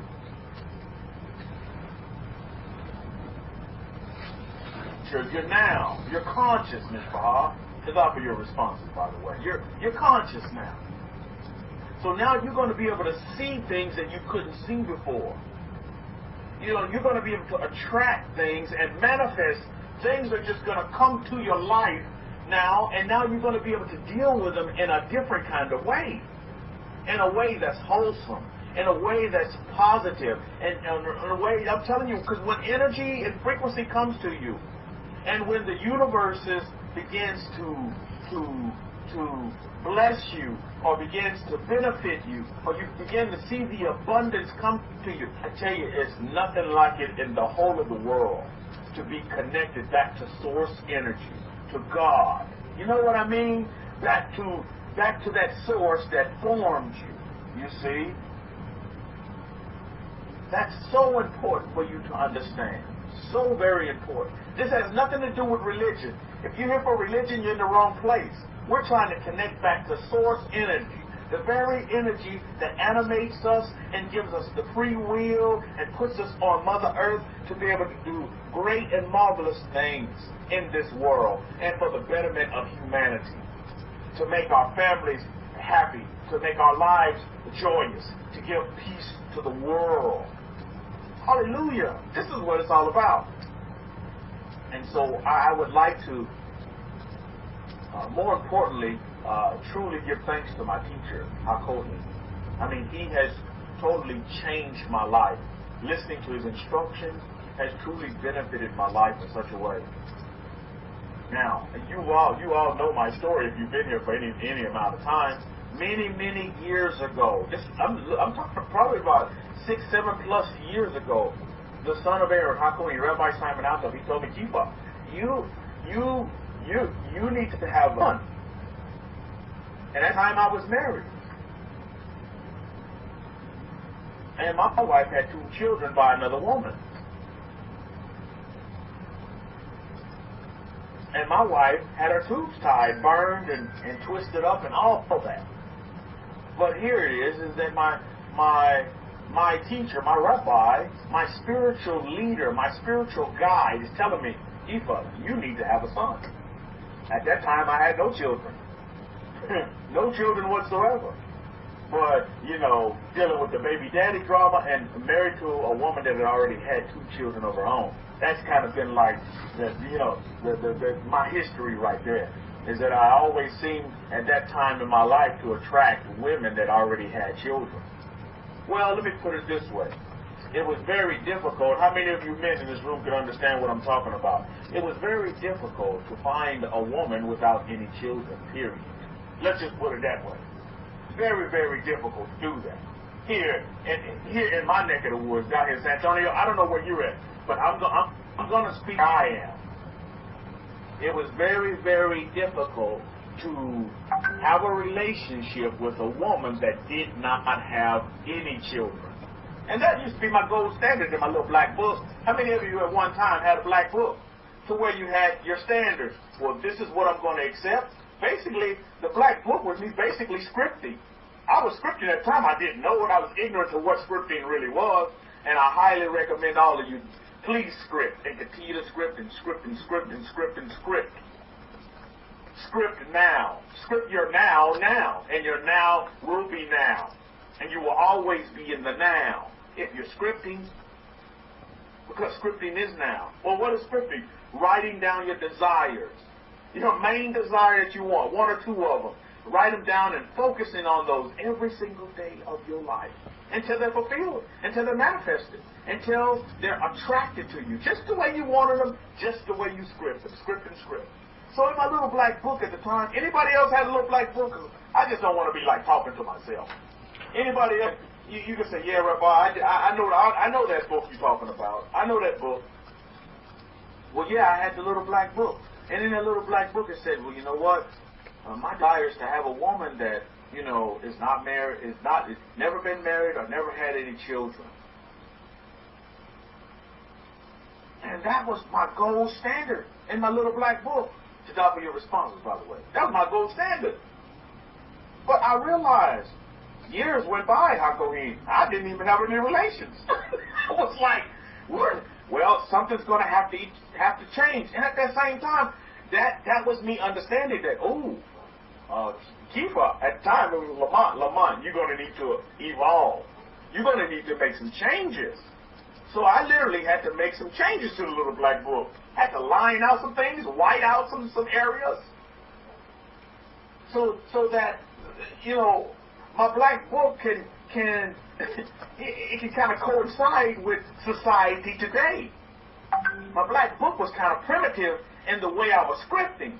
Sometimes you have to go in. How many of you have done that thus far? You go in and you make changes to your script. Anybody and make some adjustments to the script? Just because you write your script one way doesn't mean you can't go in and make adjustments to your script. I'd encourage you to do that. You have to evolve. You know, your script will come to you in stages. You know, sometimes your script may start off very simple, but then as you keep scripting, it's going to get more detailed, more specific as you script every day. How many of you are experiencing that? And you realize in your meditations, some things are going to come to you. And, you know, you're going to say, oh, yeah, I need to put that in my script. Or in your meditations, you'll realize, I need to be speaking this way. Oh, I need to write it this way to manifest it and to bring it in quicker. Or to, you know, really hone in so the universes can understand exactly what my desire is. So, yeah, I had to make some adjustments. Had to make some adjustments. Made the necessary adjustments to my little black book. End up marrying a woman with 2 children. Didn't work out for me. That wasn't for me. Because at the end of the day, Ms. Bahar, that still wasn't my desire. Because my original desire was to what? Was to be, I wanted, also in my script was to have a son. I always wanted to have a son. Always. And I think that's the desire of every man, in my opinion, would be to have a son. If I'm speaking against any man's opinion, please let me know. If any man in this room don't want to have a son, please let me know, because I don't want to intrude. But I'm pretty sure, speak for all men, every man wants a son. Every man in this room. Okay, let me rephrase it this way. How many men in this room would want a son? Put up a capital S if that's you. The men in the room, if you want a son, put up a capital S. You see we're gonna have to put your money where your mouth is now. I mean, I think every man in this room would want a son. You see, every single man in this room would want a son. To top of your responses, by the way, some want sons. I think that's innate within our human nature, our being. And I love the way some people here in the West say it. When you have a son, you know what they tell you? They say, how many of you heard this before? They'll say, you live on. They'll say, you live on. Isn't that beautiful? Listen to tell you, oh, you have a son? I always like to tell people to have sons. I say, oh, you live on. You live on. Even after you change form in this life, where you lose this physical body, you live on. You see? Your name carries. That's beautiful, isn't it? It's beautiful. So when he told me this many years ago, he told me many years ago, he said, Kefa, I remember Hakohen just like it's in HD quality. In the living room, upstairs, we were in the living room, and we were sitting down there with Pharaoh. We're down there in the living room on the couch and just talking. And he was like, Kefa, you need to have a son. I don't even think we were sitting on the couch. If I remember, we were standing. We were standing. He was like, Kefa, you need to have a son. Now, and at the time, you know, you see, if you're looking at things from a time point of view, yeah, it took time. But I don't like to use time per se. I like to put time factor out, because I like to live in the now. But it took stages for me to get to the point to where I am today. And the news that I'm about to give to you today is that, yeah, we went to the doctor yesterday. Hakohen got the information. He was the first one to get it, hot off the press. Is that, we did the sonogram, and it's a boy. I am having a son. Hallelujah. I mean, I've been scripting it. I've been saying it before we had the, what they would consider the physical proof, but I am having a son. So this is the announcement going out to the family as well. I am having a son. I am having a son. And that was part of my scripting. This is why I tell you, when you script until your script comes through just the way you wanted it to. You make changes, but at the end of the day, your desire is what you want fulfilled. And that's been my desire. To doctor your responses and your welcomes. I receive it all. And I'm pretty sure that there's an evolution, even there's stages that comes now with being a father. Right? There's changes that I'm going to have to make as a man. Because now I'm a father of a little lion that's in my wife's belly right now. And I tell you, he's just tossing and turning and flipping in there. And I tell you, I'm telling you, it's just an awesome experience. And I'm telling you, I have been talking to him about this. I said, because I read to him. I read to him at night in the bed. I read to him. And I told him the other night, I said, Friday we're going to do this sonogram to find out what you are. I said, if you're a boy, I need you to move around in mommy's tummy right now. If you're a boy, and sure enough, he did. Right on cue. And then we have the sonogram recorded. How cool you'll be able to see it when you come. We have the sonogram recorded. I recorded it. So I have it on video. Not only this woman that was doing the sonogram, she said, sir, I have never seen a baby do this in my lifetime, in my experience of doing these sonograms. The baby was actually pointing to his member, Hakohen, and he kept pointing at it, and it's recorded. We're sitting there watching it and saying, look, I am a son. He said, look, here it is right here. I'm a son. And he was using his hand. He was using a little hand, and he was pointing. And he was kind of playing with a little member down there to let me know that it was there. But it's beautiful. I was like, man, that's great. The woman's like, sir, I have never seen a baby do this in my life. I was like, that's my little lion in there. Thank you to the university. So yesterday was an awesome day for me, because I realized that the universe does listen, and I realized the power of a Kohen.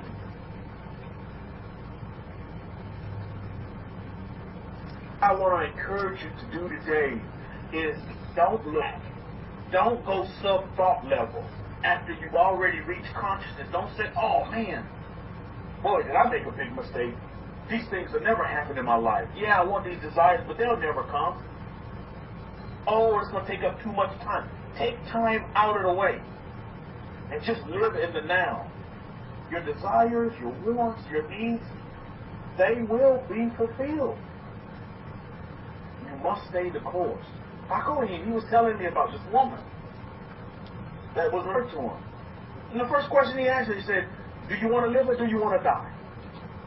The woman said she wants to live. Who would say otherwise? after experiencing, life on this earth. Who say, okay, yeah, sure, I want to die tomorrow. Yeah, no problem. No, of course you're going to say you want to live. But then once the instruction comes through, then there's crickets in the room. And then the woman says, oh, no, I can't do that. I can never do that. Oh, blah, blah, blah, blah, blah, blah. So do you see it, Mishpachah? Many people say, but no one wants to do. Many people say they want to have an abundance of a life, but what are you doing? Are you doing the necessaries that you need to do to have the abundance of a life?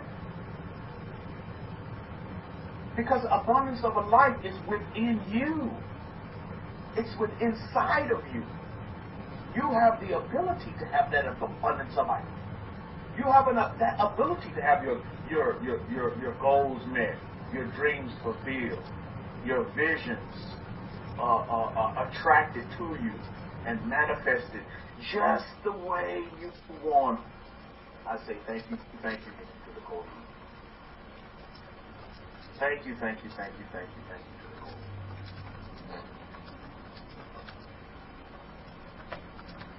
Because in my thought process at that time, I was like, well, God is going to bless me because I'm taking care of somebody else's kids. I think I'm going to get a double portion blessing because I'm actually taking care of some other man's child.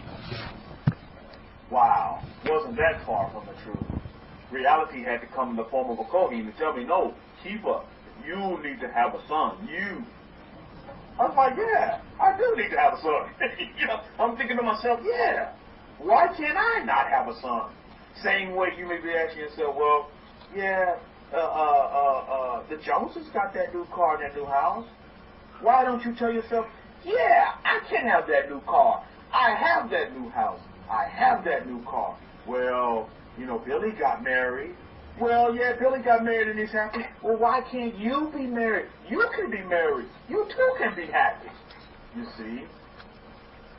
This is the point that we need to get out. Hakohen was talking about health, giving you some great instruction if you follow it, YouTubers that are listening in, that may not come to our Power Talk room.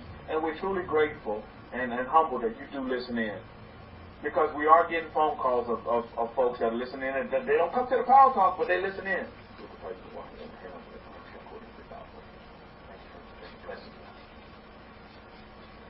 Little sip of water here, Miss Maha.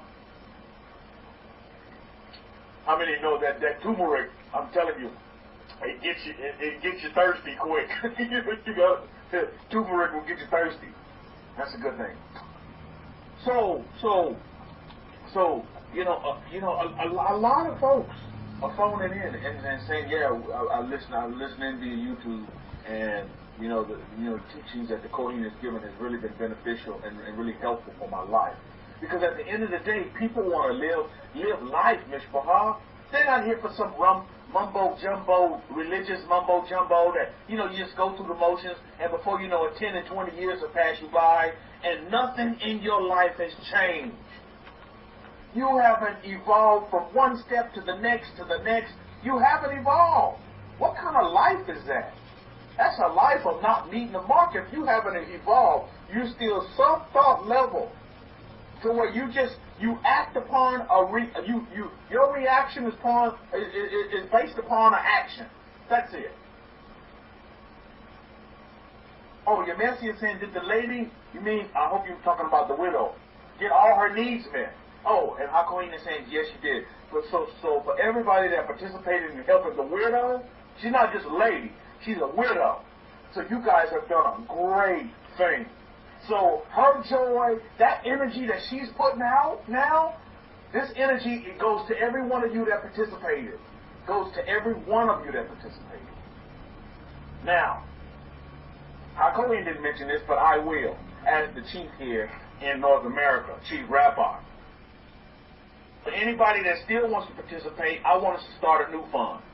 This fund is going to be for Hakohen and the true Israelite to meet up. We need to start a fund, and we need to fund this fund. I don't know what the monetary value is going to be on it, but we need to fund this fund so we can get that Israelite, that Hebrew from my tribe of Judah, to link up with Hakohen. Let's start that fund today. So let's call it the traveling fund. The traveling fund. Now, HaKohen can use it whichever way the money can be used to get HaKohen to California, or the man, our fellow Israelite from California to where HaKohen's at. You know, maybe include some room and board if HaKohen goes to California. He's in Fresno, California. So let's start that fund up right now. That is an important thing that needs to be accomplished.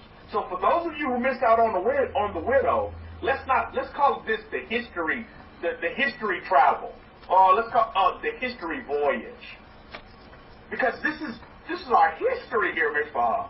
So let's start this new fund here. So HaKohen is asked if the man could come to where HaKohen is, which that's the way it should be. The Israelites should go to the Kohen. Kohen should be going to the Israelites. And see, that way, you know, HaKohen can put him up, and they can actually be under one roof together, because that's the way it's meant to be. We're under the same roof together. And so the Israelites should come to the Kohen's bed. So let's script that. I'm going to let HaKohen script that the way he wants to script it. But all I want to talk about today is let's begin to fund that.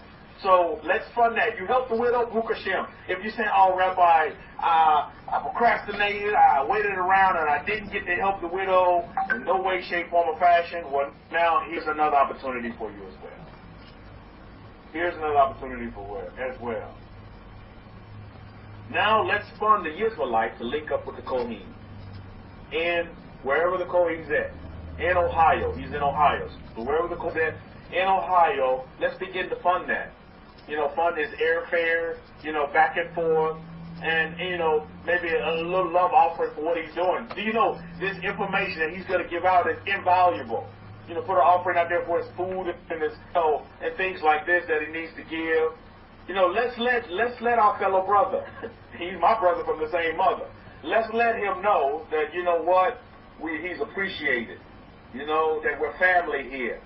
And that we're not just a bunch of lip service, but we back we back what we say with our energy. And last time I checked, money is energy, right? That's great. If he links up with the Kohen, I'm pretty sure he'll be there on the Shabbat. He'll stay long enough to catch Shabbat, and he can come into the room here live. I know this guy only by talking to him many years ago, linking him up with the Kohen.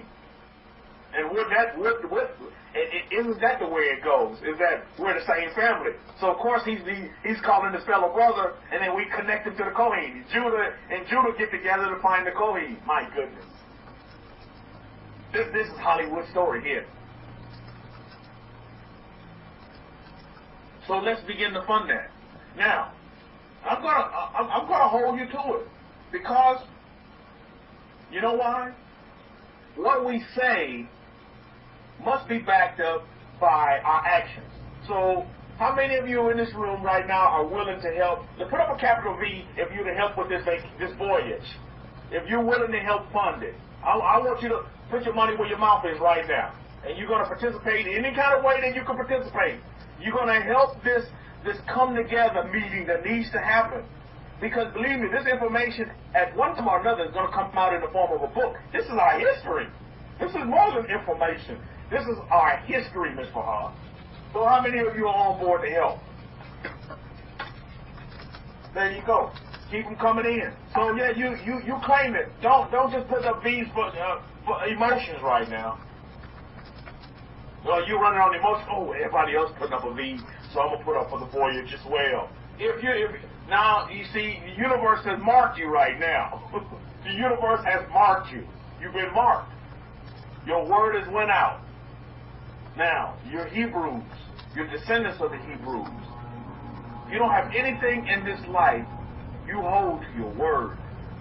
You hold to your word, and you follow through. And I know you will. This is another great opportunity for you to do a great thing for the family. Everybody in the room want to run around here and say, oh, Mishpah, Mishpah, Mishpah, Mishpah, family, family, family. Okay. Well, put your money where energy where your mouth is. Okay, let's do that. How about put your energy where your mouth is? Let's begin to do that and make this happen. It's going to happen. I believe firmly that the universe is giving us an opportunity to again improve our frequency, just like with the widow. The widow's jubilation and joy and just outstanding happiness that she has now, that her need is met. I can't put myself in a widow's mindset, but I'm pretty sure she feels like a miracle has happened to her. I'm pretty sure she feels like that. I'm pretty sure she does. Well, guess what? All of you benefit from that energy that she's putting out of joy, of just such jubilation. You are benefactors of it if you participated. That's going to come to you as well. It's going to come to you. So you just amped up your frequency. You amped up your vibration, your energy with Mother Earth, with the universe. Oh, Hashem. Isn't that good stuff? We're not talking about this by and by mumbo jumbo. We're doing things now. We're making things happen right now. Let's do it. Let's do it. That's the new fund that we're going to fire up, and it will be accomplished. Come Shiloh or Sheol, it's going to be functions. It's going to come to pass. The question is, are you going to participate in it? Are you going to put energy into it? Well, Rabbi Kefa, I'm going to pray and meditate. No. Are you going to put your monetary energy into it? You see, what you put into something is what you get out of it. What you put into anything, it's going to come back. The universe is going to give it right back to you the way you gave it out. Because remember, at the end of the day, you're a transmitter and a receiver of energy, of frequency, of vibration. Man, this is real stuff here. We're conscious people. We're conscious people, Mishpachah. Wow. I tell you, I'm super excited to be able to participate in this as well. I'm going to participate. And we're going to make this meeting come together. There's no reason why. There's no reason why. I firmly believe that the universe is just giving an opportunity. To God with this Imhokma. The universe is just giving us an opportunity to see how connected we are as a people, as a family. The universe wants to update on who? On Jacob's family. He wants to update. Let's get a report on Jacob's family on May 4th, 2019. Let's get an update.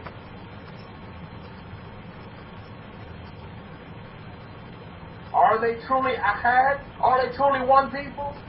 Or are they, just still all over the place? That name we get ready to get rid of, wandering Israel. No, we're not wandering. No, we're not. So here's another great opportunity. Judah will lead the way. To who? To the Kohanim.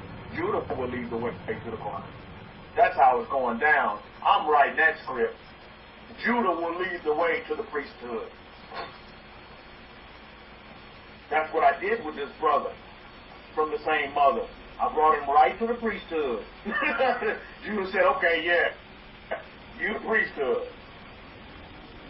This is how it goes down. This is how it will continue to go down. I'm writing that script that way. So for all of you that want to participate, please just start sending in. Well, how much money? Don't worry about how much money it's going to cost. You just start sending in your energy. Send in your energy. Don't worry about it. Don't worry about it. So I know me and Shane Yah had some talks and some discussions. I always like talking to Shane Yah. Shane Yah is a brilliant man. He's a brilliant man with imagination and vision. Same like all of you. You have imagination and vision. He has good thoughts. He has good positive energy. So Shane Yah, your monies, because we've met the widow, a mission is accomplished. Your monies in honor of your daughter will be reverted back to this fund. To the voyage fund. I don't know, we can get a good name for it. Somebody come up with a good name, we'll coin that name and we'll roll with it until this mission is completed, until it's attracted and manifested into our life. Law of attraction versus the perfect law. Perfect law is kicking the law of attraction's butt, period. That's just what it is. The perfect law. Now, I'm having a son because of the perfect law. My son will be born September 29th. 2019, because of the perfect law. Because of the perfect law. I am the perfect law. You are the perfect law. You have to tell yourself that. If you don't have that book yet, go get it. Please go get it. And please write some reviews, because I think the whole world, humanity, needs to have that book in their households. The perfect law versus the law of attraction. We must get back to our default settings as human beings, so that we can have the wonderful, beautiful lives that we all aspire, desire for ourselves. You know, all of you do. So I say Tadah. I say Tadah for all of you. Tadah to the Kohen in particularly, but Tadah for all of you for helping this widow. And believe me, keep scripting. Keep scripting for yourself. Scripting is working for me. It works. Scripting works. But you got to write it just the way you want it. And you got to believe you want it just the way you wrote it. Some of you writing things and you don't believe what you're writing because you think it can't come true. You think it cannot come true.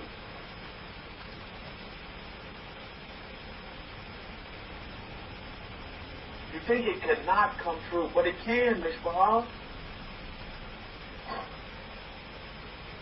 I want all of you to remember this.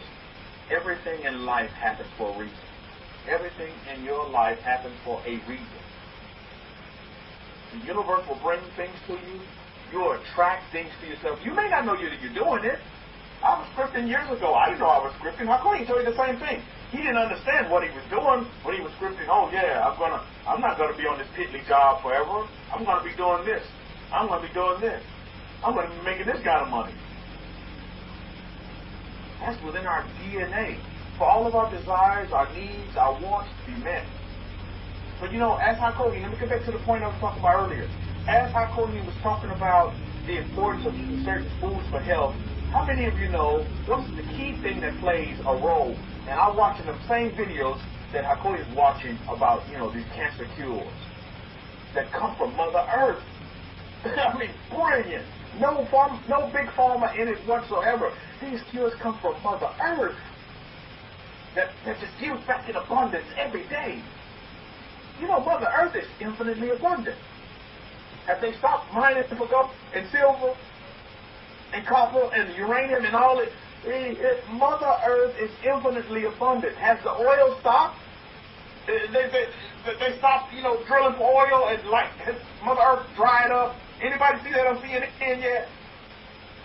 Mother Earth is infinitely abundant. Thank you to the universe for putting us on a planet that sustains us and giving us what? Dominion over this planet. Literally sustains us. It sustains us in every way, shape, form, and fashion. But do you know the biggest hiccup, and Big Pharma plays on this big time, media plays on it big time. Men and women, they use this weapon big time in relationships. And you know what's more important than anything when it comes to your body being healed besides eating proper foods, doing proper exercises? What can anybody tell me? What's the biggest thing? What's the biggest key? And I noticed this in every one of these doctors that are talking about these cures, that come from Mother Earth that can cure cancer, no problem whatsoever. They all state this thing. Eddie's 10 says belief. Yeah, you're close. You're close, Eddie. You gotta believe. They talk about believers, but they get more specific. That's what I like. They get more specific. Anybody else tell me? Anybody have a clue? You may be dealing with an ailment or some situation right now. Do you know the biggest factor that's going to dictate whether you're healed or not? See, this woman that phoned in, your action, line person says your action. Yeah, that's a role, but it's even deeper. It's even more simpler than that. To take action, okay, that's important. Absolutely. Your environment, that's important. But do you know what water, Atara says water, that's important. Faith, that's important. But do you know one of the number one things is that the doctors always encourage the people to be happy. To be happiness. I got cancer. Be happy. They told me I'm going to die in 2 weeks. Happiness. Having joy.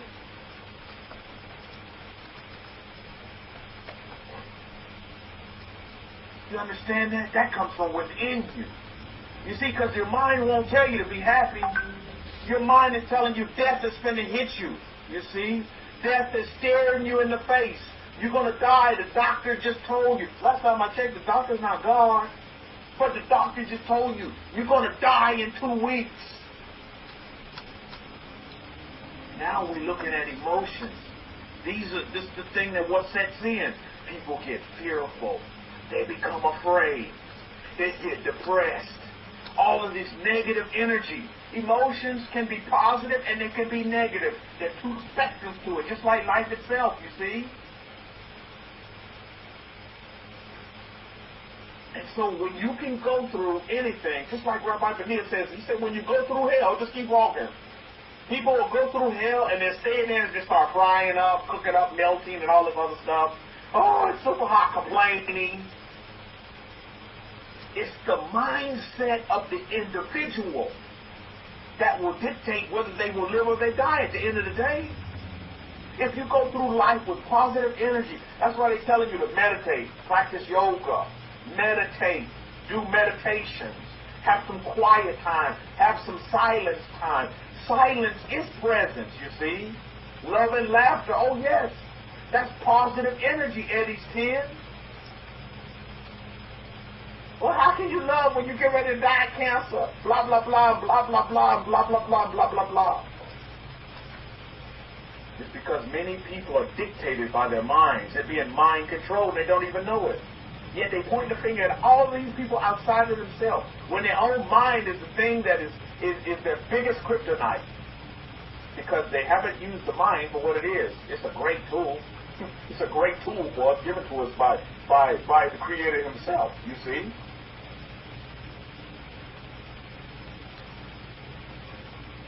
But people have allowed the mind to really dictate and run their lives. And it's the mind that's controlling them. So their mind is telling, oh, the doctor said I'm going to die, so I'm going to die. So guess what? You're going to die. Just like the woman, the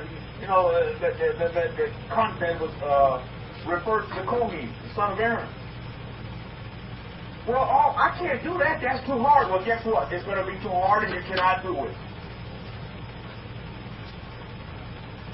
You already have the defeatist attitude, defeatist mentality. Your mentality, your makeup has to change. Yo-Yo was saying the mind is influenced by news and entertainment media and false teachers. Absolutely. But the mind, you should be influenced by all that stuff. That's what we're saying. Don't let those things influence you. You have to come within yourself, within your I am, you see. You have to come within yourself. And say, oh, I'm going to fix this. I'm a survivor. I'm going to live long life. Yeah, the doctors told me that. So what? I'm going to live a long life. That's not my script that I'm writing for myself. I'm going to prosper in everything that I touch. Everything that I touch changes to gold. The doctors even say it themselves. They say with the patient has to have a positive mindset. The patient has to be at peace, not at war with himself, but peace.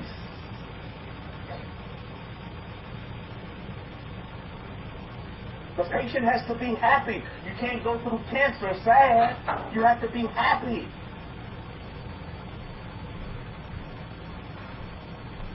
You have to be encouraged. You have to know that you're gonna beat it. You're not gonna succumb and lose to cancer. You're gonna beat it. You're not gonna succumb and lose to your finances. You're gonna win. You're not gonna lose. Get beat down and dragged down by relationships. You have an awesome relationship. You're happy. You're in love.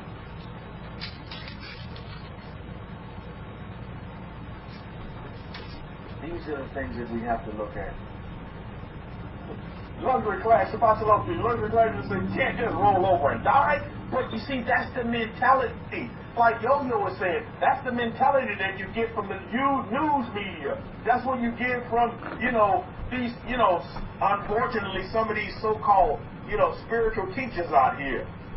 You see, they like to clump themselves with spiritual teaching when there's no spirituality in it. It's all doom and gloom, and to have you in fear, and to have you in some kind of false hope, and and have you in hope in general, because that's even fun in itself. When you should just be living in the now. You should manifest and attracting and meeting the desires, the wants, the needs that you want in your life.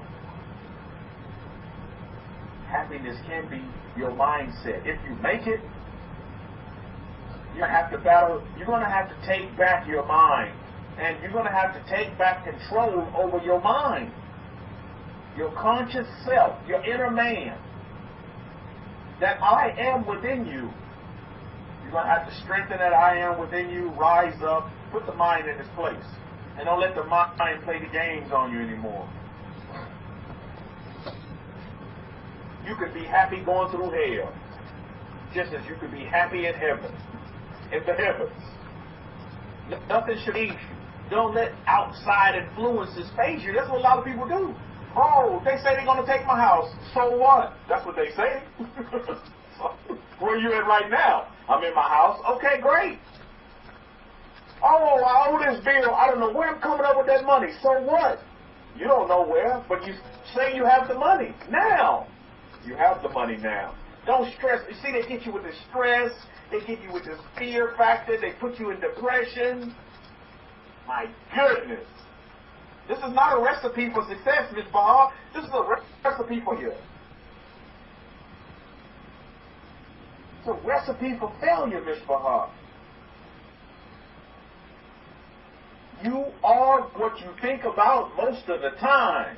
And many of you not even thinking, because you're subconscious. You're sub-thinking. You're not even unconscious. You're below thought. You just react. You're like a parrot. Oh, I'm just going to say what they always been saying. Oh, I'm just going to go along with whatever consensus says, because consensus can't be wrong. Everybody over here can't be wrong, and I'm the only one over here that's right. That's the way some people think. Well, I'm just rolling with the numbers. Where are the numbers at? The bigger the numbers, that's what side I'm going to go with, you see.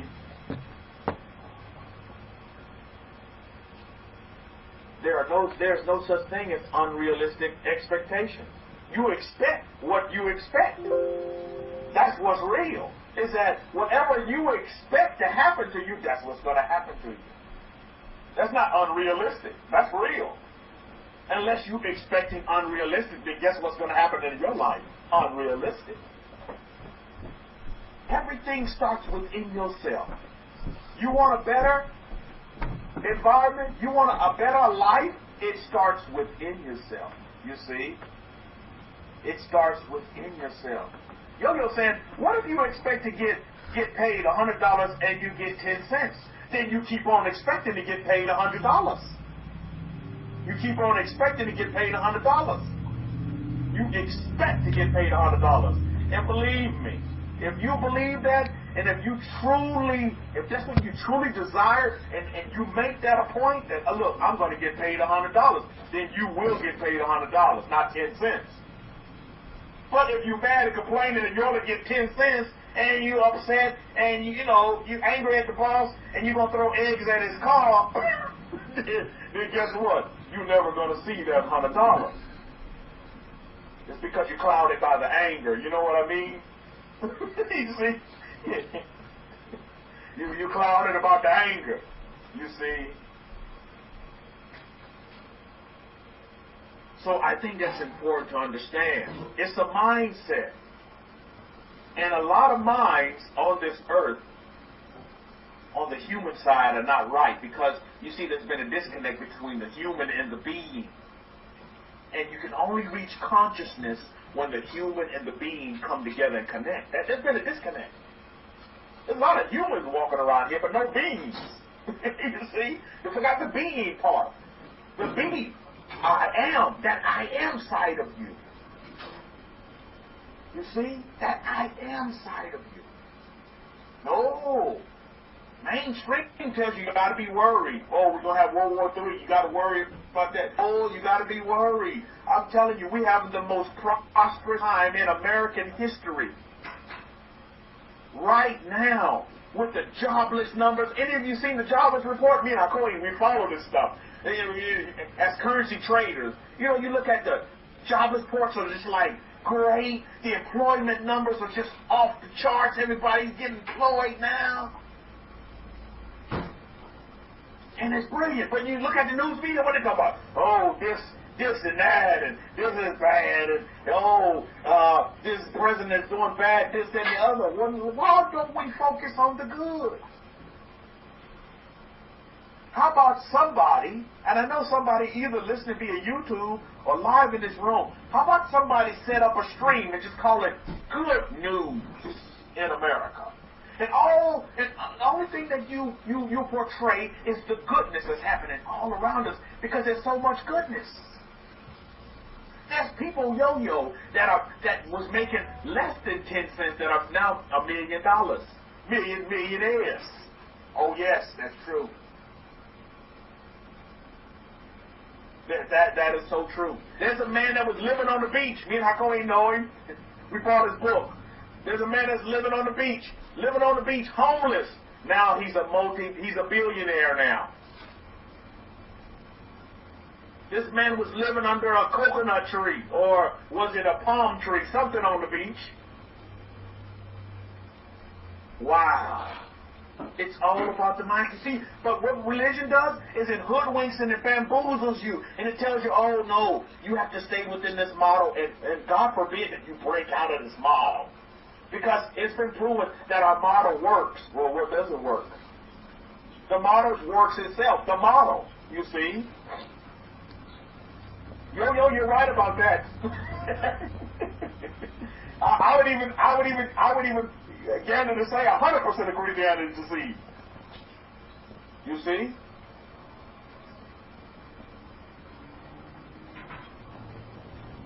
So this is where we are. Religion has dumbed down humans to where they can't even see the being side. So for all of you that are conscious now, you need to give thanks to the universes, thanks to source energy, that you found your way back home. And if you're here, you're not here by happenstance, you're here for a reason.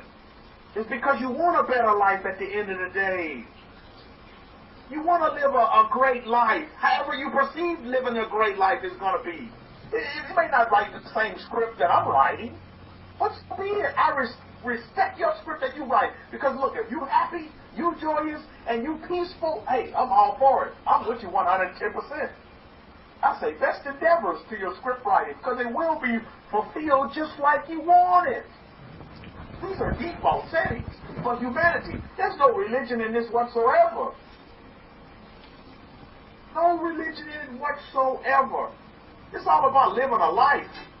The Master Yeshua, Jesus of Nazareth, said, I come that you may have life, and that life even more abundantly. First he said, I come that you may have life. So apparently there wasn't a lot of people living. And it was true, just like today. There's a lot of people, yes, they're humans, but they're not even connected to the being side. That's where you start to live, when you get connected to your being side. I am that I am. I am, I am. Everybody want to scream up and down, Heavenly Father, Heavenly Father. But there's no connection to the Father, much less the Son. There's been a disconnect. Well, what causes that, Rabbi? Well, there's a whole bunch of mumbo-jumbo religion that they feed you to keep you down, to lessen your vibration and your frequency and your energy so that you can connect back to Mother Earth, so that you can connect back to source energy. You can connect back to the universe. Tell you, Mishpahah, I hope you all can see through the debacle that they set up. I hope you see it now. How many of you were at one time a product of the debacle? I was. All up in the mix. Oh yeah, if I just do this, I'm good. Yeah, I'm Christian. Everybody else is going to hell. I'm a Christian. I'm Christian. I'm saved. I've been baptized about 15 times. Oh yeah, I'm going to heaven for that mumbo jumbo. And I wasn't getting nowhere. I was just a parrot. Well, the pastor said this, and pastor said that, and pastor said that, and pastor said that. Well, what good was what the pastor saying doing for my life? Nothing. I was still busted and disgusted. I was like, wait a minute. Something has to change, man. I was like, wait a minute. I'm tired of playing the same old record. This is foolishness, man.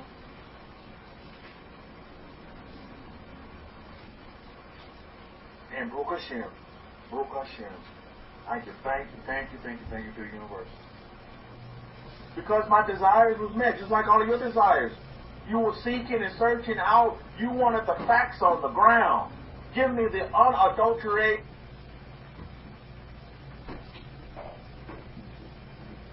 fact. That's where I want to be. My forefathers kind of messed things up. That's okay. We just need to reset. Everything else is still in place. And so we just need to reset. This is why it's so important, Miss Bob, that this connection. You see, our history now is being manifested to us now. The real history, facts on the ground, not the mumbo jumbo. And look, hey, no problem with the Ashkenazi Jews. Hey, my heart goes out to what happened there, and at the Holocaust, all that. Hey, that's history, that's real. But I want to go past. I want to go way, way, way past that history. We want to go way, way back. We want to know what happened to us. What happened? You see, our history wasn't lost. We just lost our history. You understand what I'm saying? Our history hasn't been lost, as you're finding out right now. Now our history is coming to us. It's coming back to us. Or let's just say we're coming back to our history. It's a beautiful thing. Do you see it? It's so beautiful that the universe has left certain people all over the world, because Israel is dispersed and scattered to the four corners of this earth. Certain peoples were left with proven, rich, provable anecdotes. Just history. Our history. The Hebrews' history. The Israelites' history. That's beautiful. That is so beautiful. Now all of you can play a role in that connection and helping that. Oh my goodness, I tell you, I'm all in. I'm all in. I'm all in.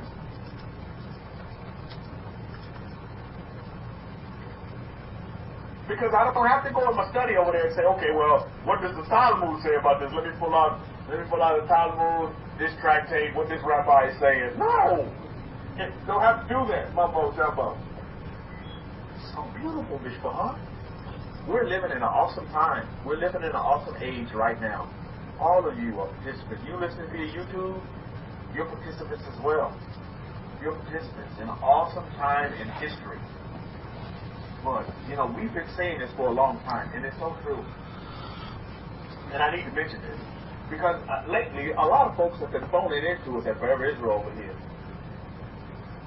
They've been phoning into us here at Abrahamic Faith. And they're saying, Rabbi, you need to call us back immediately because we need information on how I need to pack up my family and move to Israel.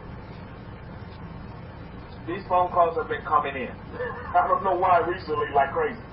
Everybody wants to pack up here in North America, here in America, and move to Israel for some reason. I don't know why. I don't know. I don't think we put out a teaching that said, okay, we need to make Aliyah. I haven't done that, and I'm pretty connected to the Kohen as well, and I know he hasn't done any teachings on that. We're not saying that you can't go to Israel to visit, pay homage, come back, blah, blah, blah. You can do that, but you are to stay put in the nations that you're in. And when the time comes, we will be back in the land, but we don't have to go force anything, and we don't have to manufacture an exodus. We don't have to do that to Israel. We don't have to do that. So needless to say is that I don't even entertain, I don't put no energy in these phone calls. I just don't. I don't. Because I found that anything that I tell these people, it doesn't stop them from wanting to go live over there. So I just leave them to it. Maybe they can go get that information from somebody else, but they're not going to get that information from me. Because at the end of the day, that's the desire. And I know me talking to them is not going to discourage them from their desire, because they want, I want to go live in Israel. For what? What are you going to do over there? What are you going to go over there? What skill, what ability are you going to go and bring to Israel? And I guess one of the major questions you need to ask them is, do you feel like living like a fourth-class citizen? Is that what you desire for you and your family? When you're living in the richest country in the history of the world, my goodness, such prosperity, such blessing, such a powerful nation. You know how powerful America is? And you trying to leave this? Or you want to burn your passport and all this mumbo jumbo? You're not getting none of that information from over here. There's crickets in the room for those calls. Crickets in the room. I'm not going to waste my energy on that. That needs to be. You need to stop that in its tracks. You see?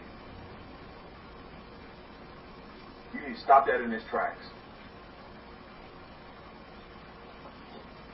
So, yeah, I'm pretty sure they're listening to other people here on YouTube that's telling them the very same thing. Oh yeah, get your stuff ready. We're a nation. We're gonna disown America. Blah blah blah blah. I'm not a part of that.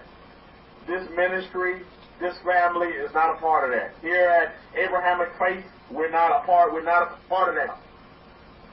When did Abraham do that? Tell me that, by the way. When did he say, okay, we need to close the doors. I'm going to put bouncers at the doors of my home. I'm only going to let these certain people in. Hey, bouncers, make sure these people meet the criteria before they can come in and eat in my house. They must meet these criteria, blah, blah, blah, blah, blah, blah, blah. You can't have straight hair. You have to have dreadlocks. Blah, blah, blah. You have to be this dark of a color and blah, blah, blah. No, none of that. You see these misteachings. I think Yo-Yo, I don't know if he's still in the room, but Yo-Yo said it right. There's a lot of false teaching out there. The mumbo jumbo. False teaching. False teachers out there. That are just leading people astray. Taking away their energy. Taking away their ability to attain wealth and be successful. And be happy. Because believe me, you get your families over there in Israel now, your family's not going to be happy. Children are not going to be happy. Nobody's going to be happy. Nobody's going to be happy. But just like I clearly said earlier, I'm going to repeat this again. It all goes back to who you listen to. Who are you listening to? And are you willing to accept change? Because you're going to have to change the way you think. You're going to have to, there's stages, and you're going to have to evolve. I'm going through evolution right now as my family is expanding. My wife is pregnant. I'm seeing pregnancy firsthand for the first time in my life. It's beautiful. I'm enjoying every moment. I'm seeing this baby in her womb, our son, and I'm super happy. He looks like a little lion in there. All he's doing is just jumping around. I'm looking at my wife like, does that not affect you? I mean, he's in there jumping around like he's on somebody's trampoline. Wow, this is an active son here. You look like a little Simba. I'm telling you, a little lion in there, just bouncing around. It's evolution. These are stages. Soon he'll be born. Baruch Hashem. Baruch Hashem. Then I know how to go through other stages. Evolving. The thing I want to talk to you about today is that you must reconsider that there's an evolution that's always taking place. Do you not see it even with our ministry here? Abrahamic Faith? Well, I've already just told you, for those of you who came in late, we're going back, our mainstay name will be Abrahamic Faith. How many of you in this room have several names? Like, people call you different names. You have several different names that you call by. Anybody like that? I mean, my goodness, I have about 5 different names that I'm called by amongst family members, friends, and loved ones. Anybody else like that? You should be. You should be. That's just a part of our makeup. That's part of our heritage. You look at our forefathers, they all had several different names. Depending on, what geographical location they was in, they was called this. What people they were talking to, they were called this name, blah, blah, blah, and blah, blah, blah. That's how it goes down. But see, there's an evolution. See, now we're going back. You see, we're evolving. We're growing as a family. We're growing. We're growing. The message says, my nickname is Sonny. That's a good name. Sonny.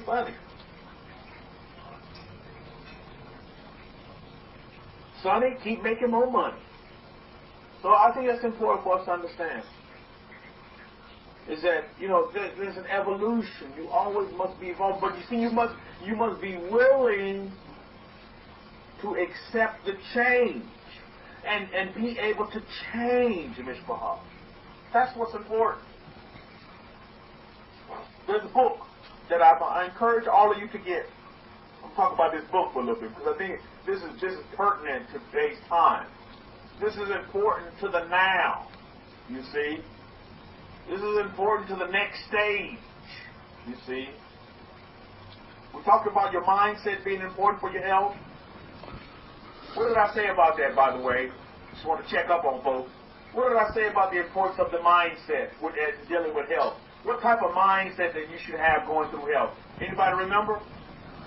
What kind of mindset do you need to have? Yep, happy. There you go, 80-10. You need to be happy. You need to be happy. Be joyous. You need to have positive energy surrounding you through this time. You need positive energy needs to surround you through all time. Yes, you need to be peaceful. You need to be at peace with yourself. You can't have warring factions going on within yourself. Oh, well, this day I'm happy, this day I'm sad. This day I'm happy, this day I'm sad. You don't have time for that. What's that? Seesaw. That seesaw you used to play on in the playground?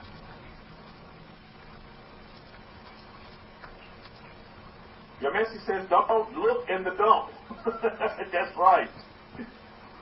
You need to be happy. You're a conqueror. You need to come with all the positive energy you can stir within you and begin to speak it, repeat it, repeat, repeat, repeat. Aristotle, I would encourage you to look him up. Famous philosopher amongst other things. He talked about the importance of repetition. Successful people are those people that repeat. I was like, wow, that's amazing. I'm paraphrasing it. He said it some way like that. Go look it up. I'm pretty sure somebody's Googling it right now. But Aristotle's got a great quote on repetition and the importance of it. That's what makes you successful, when you keep doing the same thing over and over again. But here's the caveat: getting positive results. Because guess what? I'm writing my script and I'm having a newborn son, just like I wrote in my script.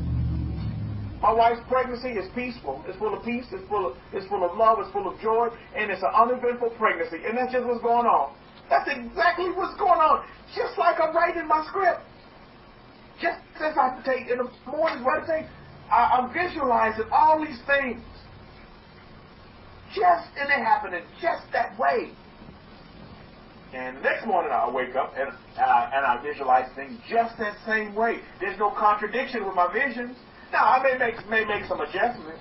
You see, I may go from 4G to 5G on you. But at the end of the day, my desires are being met. I'm just honing in on them. You see, so you have time as you wait for the manifestation to come in, as you wait for the attraction to be attracted into you, for the manifestation to become real. You have the ability to fine-tune it to where it's to where at the end of the day in your visualizations, it's just as real as real. That's when you know it's real. You understand what I'm saying? That's so important. And then you just need to repeat it and repeat it and repeat it. But you can't sit on the sidelines and say, oh, well, I'm just going to wait. I'm going to do it one time, and I'm going to wait. If it don't happen, then I'm just going to wait. Or I knew it was going to happen anyway. I never did believe in that mumbo-jumbo anyway. Well, guess what? Guess what's going to happen to you? That's just what's going to happen to you.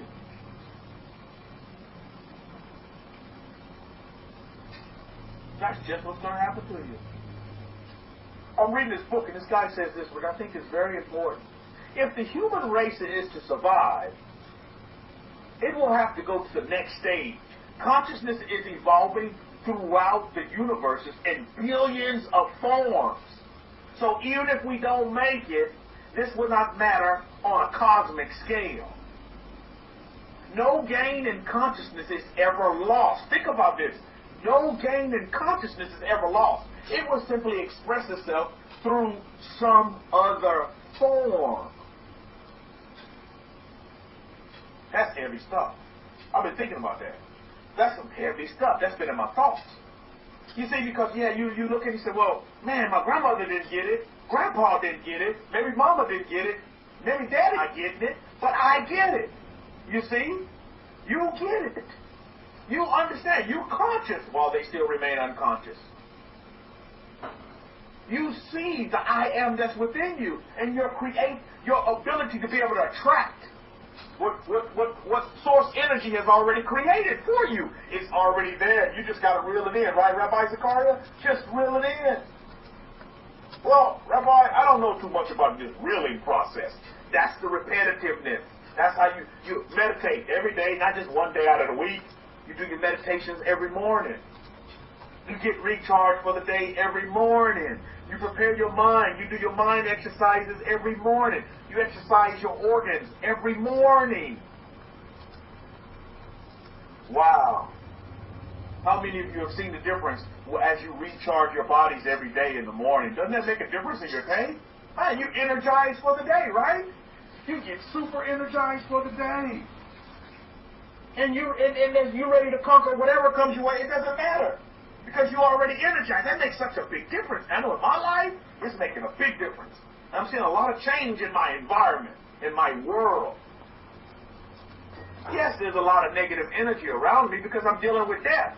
Happy Sabbath to you, Katie, and welcome. Because I'm dealing with death. You know, you're dealing with death every day.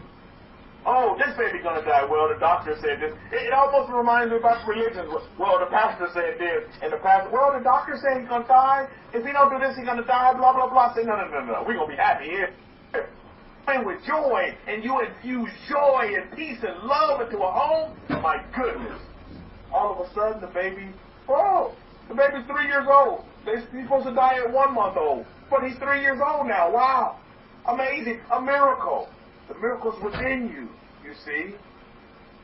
Yael 1:10 said, I know I'm seeing those changes in my environment. You're back to reality now. Religion is not reality, by the way. Religion is so far from reality. It's not reality. Religion is a restrictor to keep you out of reality. To keep you out of living a life. You see, they just leave you in this dreamland. You're in this dreamland. Oh, you're hoodwinked and you're bamboozled. You're having all these wonderful dreams. Yes, Jesus is going to come down from the clouds. And I'm going to meet him in the air. And we're going to fly away together. And I'm going to be at peace because I love him. And I was baptized about 50 times. And so he knows how much I love him. And I've done such great things. And I'm such a good person, and blah, blah, blah, blah, blah, blah. Oh, I can't wait for these things to happen. You see, they got you at home, and they got you waiting over there in the future somewhere, when we're over here conscious and living in the now. We're living right now. You see, so back to this book. I'm going to tell you about this book. You guys got to get this book right here. This book is called The Robots Are Coming. And this book is written by Andres Oppenheimer. It's called The Robots Are Coming. This is an excellent book. Why? Yeah, he's talking about the future, but I kind of changed up what he was saying. And Hakoyi was right. I sent a picture to Hakoyi. Hakoyi's like, keep it a rope. This guy is kind of late. The robots are already here. They've been here. I was like, yeah, you're right. Yeah, you're right. He spent 5 years writing this book, and I'll read you some of the foreword of this book that he wrote. It's a really, really awesome book. He says, how will animation affect jobs of factory workers, executive lawyers, physicians, bankers, accountants, journalists, artists, and many other people over the next decade? Will robots and artificial intelligence lead us to a jobless world? These are the increasingly pressing questions, as robots and artificial intelligence are already replacing growing numbers of workers, and several studies predict that they may take over even larger numbers of occupations in the near future. Right now, anybody in this room, has anybody been affected by robots and AI? Anybody in this room right now, in any kind of way, have you been affected by robots and AI? Okay, Jacob says yes. Oliver says yes. Anybody else, you've been affected by the AI? I'm going to continue to read this forward right here in this book. He says here, in his new book, Oppenheimer, and a Miami Herald columnist and a member of a Pulitzer Prize-winning team tells us what the workforce will be like. He traveled, listen to this. Listen to this. He traveled to Japan to sleep in a robot-staffed hotel, visited forward-thinking high-tech companies in South Korea, Israel, and Silicon Valley, studied the sales strategies of motorcycle-riding bankers in Costa Rica, dined at a fully automated restaurant in San Francisco, and interviewed some of the world's leading futurists in nearly a dozen countries. The Robots Are Coming is a trepidatious and alarming exploration of the rise of automation and a cautionary tale about the future of jobs. So this man, he spent 5 years doing it, going to all of these places, interviewing all of these people, trying to get an understanding on what jobs, how jobs. Now he says this. He says this in his book. He says, Oppenheimer says this. He said in the next decade, 42% of jobs may be replaced by robots or intelligent computers. 47%, that's what he's saying. Now, I agree with Hakomi. I think that number's going to be a lot higher than 47%. I'm probably looking at the 90 percentile, right? That's what I'm looking at. I'm thinking 90% of jobs will in some way or another be affected. The job market is going to be affected with AI, artificial intelligence, or robots. Okay? Now, the crux of this book, as I'm reading it, he put out some great information. Number one, he says this, which I think is very important. We've always been saying that here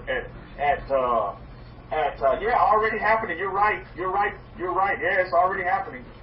But it's even going to get worse.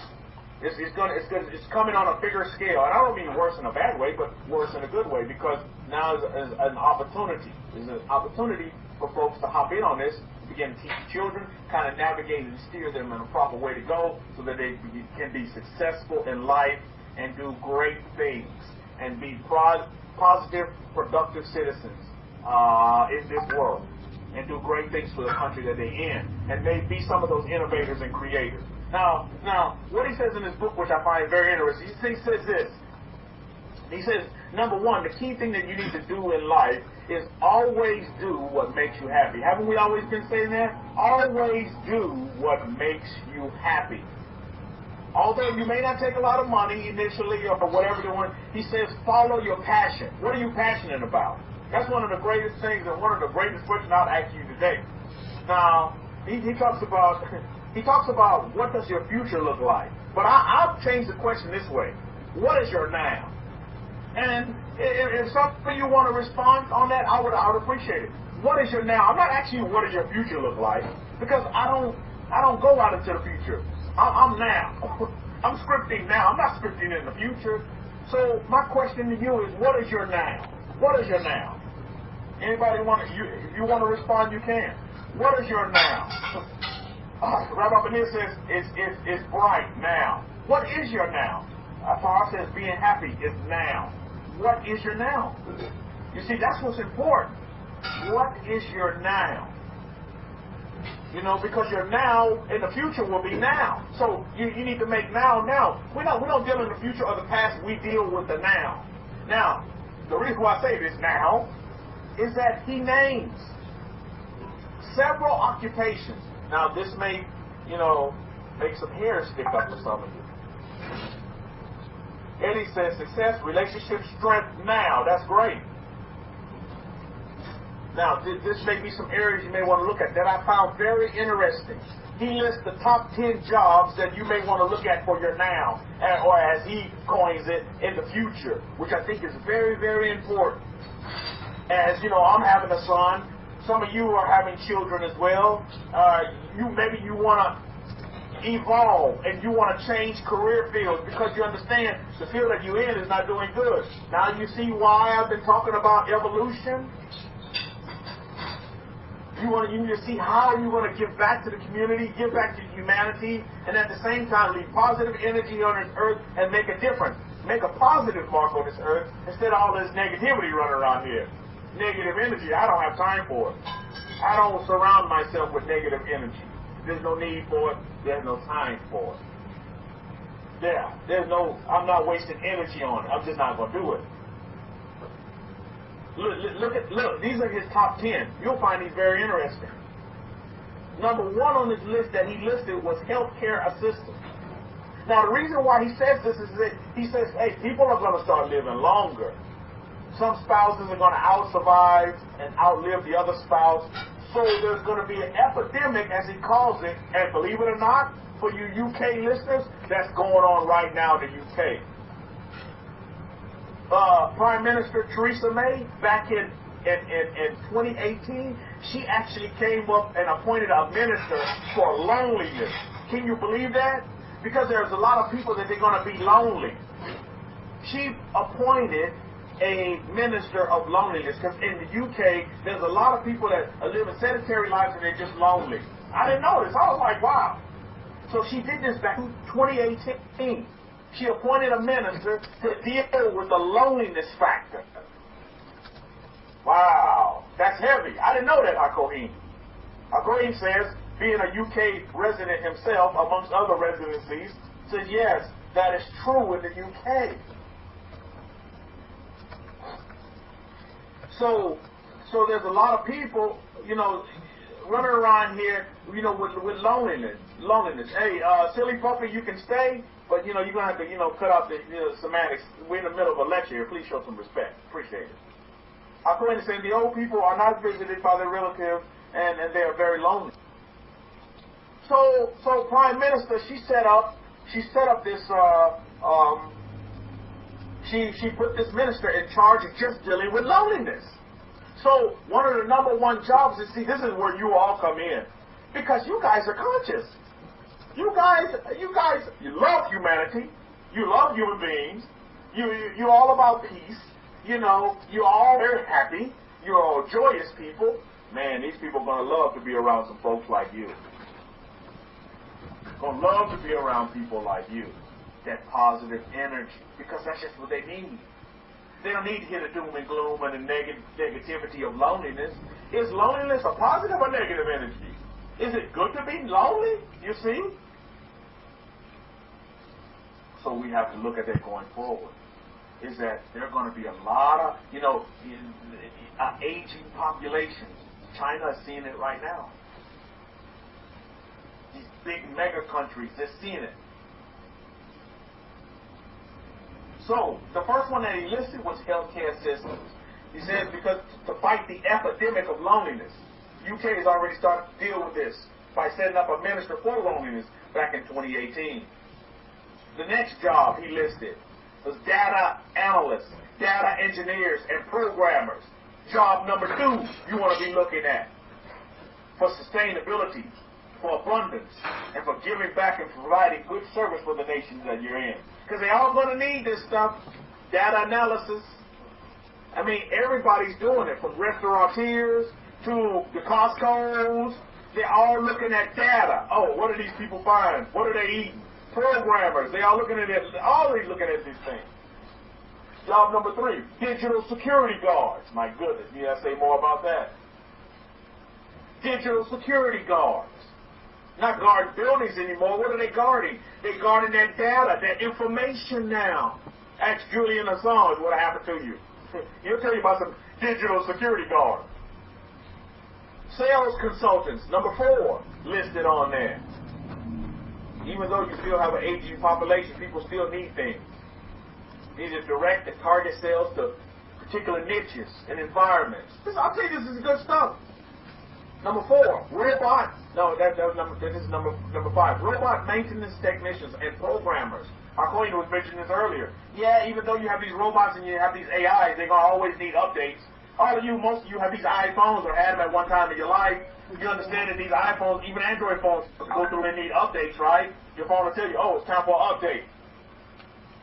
Even though this technology is there, but this technology still needs to be updated, you see. It still needs to be, so they're going to need somebody to do it, you see. Rabbi Benir will tell you about product sales. I mean, he's selling those metals. I mean, You know, I'm pretty sure that they look at data, and they looking at they targeting certain people, or I mean it's a whole process. It ain't just about going door to door anymore. It's bigger than that. The world is bigger now. 1, 2, 3, 4, 5. Number 6, teachers and professors. In his book, Oppenheimer mentions this. It's to never stop learning. He says if you stop learning, you're going to get left behind. I see this here in North America. I'm seeing it here in San Antonio. People feel like they've learned enough. These are the folks in my neck of the woods that are getting left behind. They quit learning. They don't want to learn. They say, learning, what do I need learning for? I did that already. No, you should always be learning. So this is where the teachers and professors are going to come in. It's so very important. How many of you in this room, put up a capital T, if you were affected by a teacher or a professor that truly changed your life and gave you direction? You know, teachers, especially here in North America, they're awesome. They're just not getting paid enough. You know what I mean? Come on. Go out. Go out. Yeah. You gotta excuse me, I took favor out the party. Took off of that. So they're just not getting paid enough. But teachers have truly changed my life. Professors have changed my life. Gave me direction. I can remember when I was learning how to type. I didn't want to learn how to type for nothing in the world. But my teacher, her name, I can't remember her name, but I remember her clear as day saying, you learning how to type is going to open up so many different avenues for you. It's going to really help you. I was like, wow. When she said that, I really got on that typing then. I really got on that typing. I said, man, I need to learn how to type.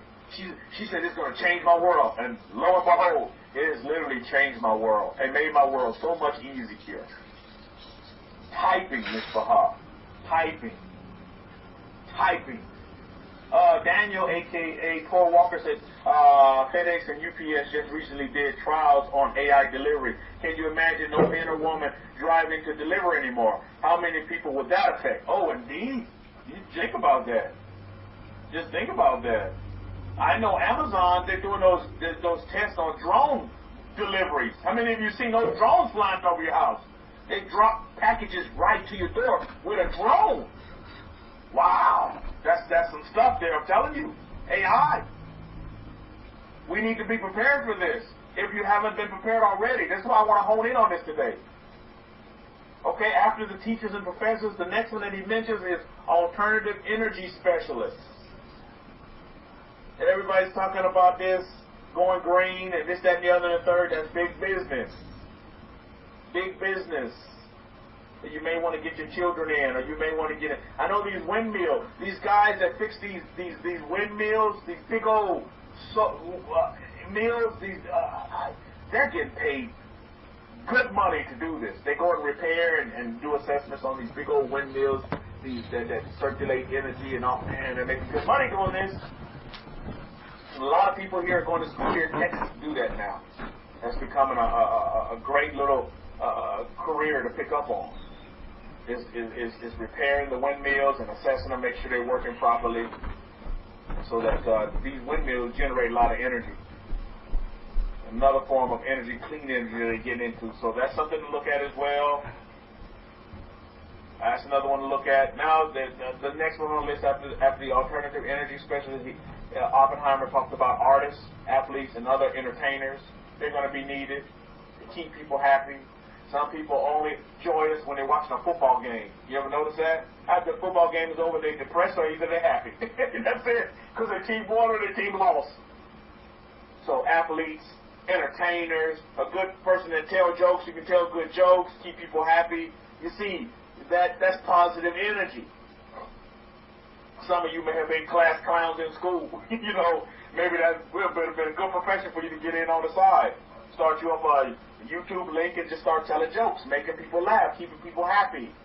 You'd be surprised at how many hits you get. And before you know it, throw some advertisement on that. Before you know it, you're making money off the advertising because there's so much coming your way. From where? From the internet. You see? So there's many different ways. All of you, I was telling this to Shane Yaz, we were talking the other day. All of you have talents, abilities. You all have great abilities within you. Things that you desire, things that you like to do. Why aren't you doing them? I hope you're doing them. I hope all of you, no, I don't hope because I'm not a hoper. My desire is that all of you are doing your desires. You're doing what you like. You're doing what you love, like Oppenheimer talked about. You're doing right now what you have a passion about. If you're not, then you're going to need to evolve. You're going to need to make some changes. You may need to take the next step now. Okay? This stuff is real. We're talking about real life here. If you're not happy doing what you're doing now, then you need to make some changes. One of the law of attraction laws, which is a good law, it says, am I willing to accept change? Wow, that's heavy, but that's true. Besides, the number one golden rule is who do you listen to? You see? Now, when you look at, let's just look at the case study of this woman that our queen was giving counseling on that has cancer, has only been given a couple of months to live. Let's look at the rules. Let's put up the law of attraction rules up against that.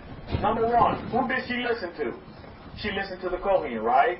Number two, was she willing to accept change?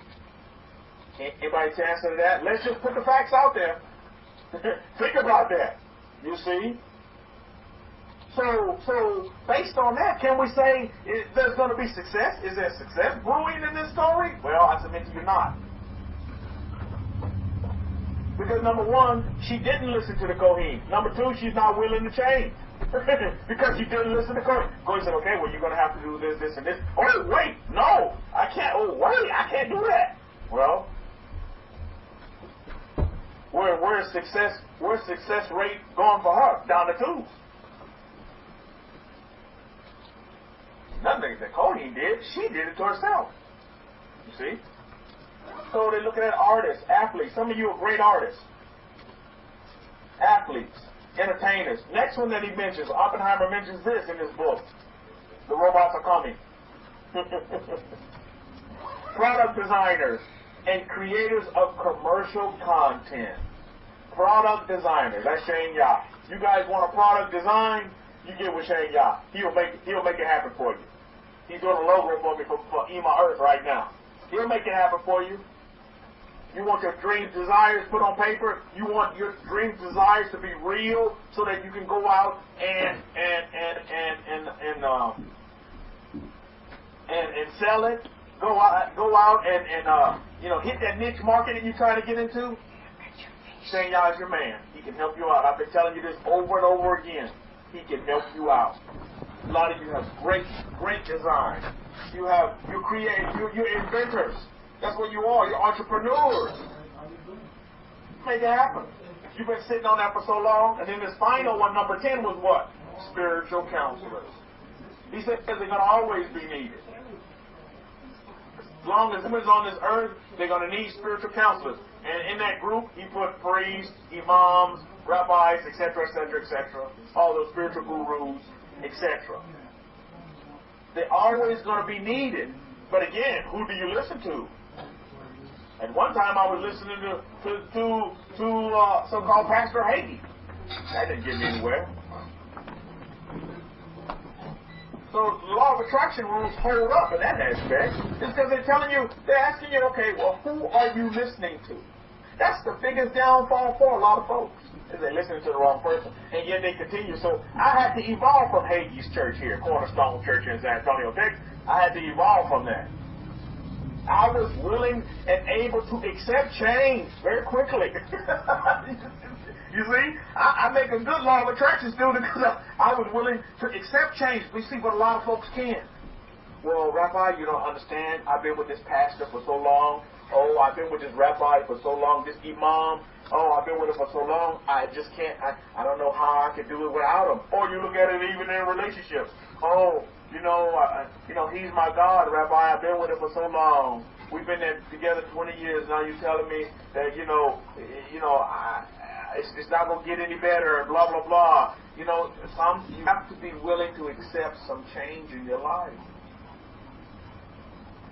Oh, I can't leave together 20 years, but for 10 years he's been beating on you. Oh, but yeah, he only beats on me sometimes. Are you kidding me? You're not willing to accept change. You see what I mean? And you run into cases like this all the time. But he said he loved me, Rabbi. Well, is that why he gave you the black eye? Well, and it's not just one way. Oh, but Rabbi, she says she loved me. That's why you got that lump on your head, because she threw that iron cast pot at you? Or she broke your arm because she hit you with that spatula? You see? But she loves me. We're fine, Rabbi. Our relationship is awesome. Oh, is it? And you're racking up hospital bills from all these injuries? You see where we're going with this, so it's very, very important that we look at this. So I recommend Oppenheimer's book. It's a good little book. The Robots Are Coming. Good book. It's got some things you can tell, and he goes through several different, which I haven't gotten into yet, but he goes through several different sections of occupations, and he talks about each one of them a little bit more thoroughly. He says the robots are coming for lawyers, the robots are coming for bankers, the robots are coming for service workers, the robots are coming for journalists, the robots are coming for doctors, the robots are coming for teachers, the robots are coming for factory workers, the robots are coming for entertainment. So he goes to each one of these little niches, these little fields, and he talks about them more in depth and what his opinion and what he came up with his research over 5 years that he put together and compiled. So I thought it was very, very interesting and very, very important to look at going forward. This is why I thought I'd bring it across to you today. And the main thing that I want to hit on, if not anything, is that in this life is stages. You have to be willing to take the next step in stages. And just like one of the spiritual teachers I'm reading about is, then humanity won't move on. You have to be willing to make the changes or take the next step. Do you see, just in your lifetime, how there's been a big step in humanity towards AI and robots? Have you all seen that in your lifetime? Is that not real? That's really real. Because some of you have stated, I'm seeing robots now. You know, I'm seeing, Simonia says, why so much evil in the world? And I'm going to turn that around and say, Simonia, why is there so much good in the world? You see? Because both must come together. You can't have one without the other. That wouldn't be a balanced world, right? You have to have the yin with the yang. That's very, very important. It's very, very important. So do you see how it's going to, we see it here just in our time on this earth. I can remember a time when I used to play Atari video games. Now, some of these video games look so realistic, it's almost like you're in them. I'm like, my goodness. You know, the evolution of how things change and how you have to change, you have to put a step up and go to the next stage. Otherwise, you're going to get left behind. You don't want to miss out. I played that video game Pong. You ever played that game Pong? I remember me and my sister used to play it. You wait for the ball to go across there. I'm like, wow, there's some cool kids in this game. We see that play. She hit it with her little line. You remember that, Oliver? And then I'm over here hitting my line. And like super happy. Oh, we just think, well, you know, that video game is the next best thing to sliced bread. I'm like, my goodness. And now look at video, my goodness, video game, you get Call of Duty on there. It's like you're in a real war. Somebody just dropped you in a war zone or something. You're like, wow, stuff is so super realistic. You know, and so you look at these things, that's just one aspect. You look at medicine. Medicine has changed. It's super advanced now. A lot of technology is coming through. So you want to make sure that, you know, you are taking the next stage, the next step. You don't want to refuse to take the next step. Always be willing to learn. Always see yourself as a student. You're going to make a great teacher when you do that. Always see yourself as a student, you see, and you're going to make a great, great, great teacher. But you must always be a great student, an awesome student, to even be a teacher. A good one at that. So always be willing to learn. Always be willing to accept change. You see, you just can't say, oh, I'm going to change, because then you change And then because you really don't accept change, then your change is not that, you're not in it for the long haul. But when you accept change, say, look, I'm in it, I'm changing no matter what. Come Shiloh or Sheol, I'm changing. That's it. I'm not going back. I'm not going to look back, and I'm not going back to that lifestyle, that way of life that I had before. That wasn't for me. I'm moving on. I've learned some great experiences from that. Now it's time for me to move on. Now it's time for me to mature. I was talking to my barber. He's a young chappie. Well, I was talking to my barber, and he's going through, and basically what he was saying is, he's like, in his life now, he's beginning to mature. He's not that youngster that was doing, he didn't have the mind, he doesn't have that mindset of that youngster that's just totally doing things that are just out there. Causing people all kind of problems. He says he's finally growing up and he's maturing as a man. I'm like, that's awesome. I'm glad to hear that. I'm super glad to hear that. You're making positive changes in your life, and you're changing. You see yourself maturing as a man. That's beautiful. Well, yet we have some folks that are given the man title just a bad name. Yet we don't focus on that. We focus our energy on those that are wanting to be productive men, productive human beings in society, do great things to bring more peace into this world, to usher more love into the world, to usher more happiness into the world. That's what we want to look at.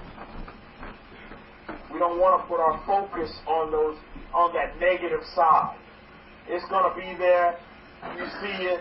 It's there. Don't acknowledge it. Focus on the positive side. Put all your energy on that side, and you'll make this world a better place. And you'll let your light shine before the men and the women that are in your sphere, your circle of influence. And we all can be, we can do great things.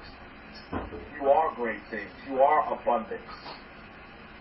You are infinite abundance now. You are successful now. You are healthy now. You are riches now. You are wealth now. You are a great relationship now. So now you are that now. Well, one day, no, you see, there you go. You're going in the future on me. Don't go in the future. Your future is now.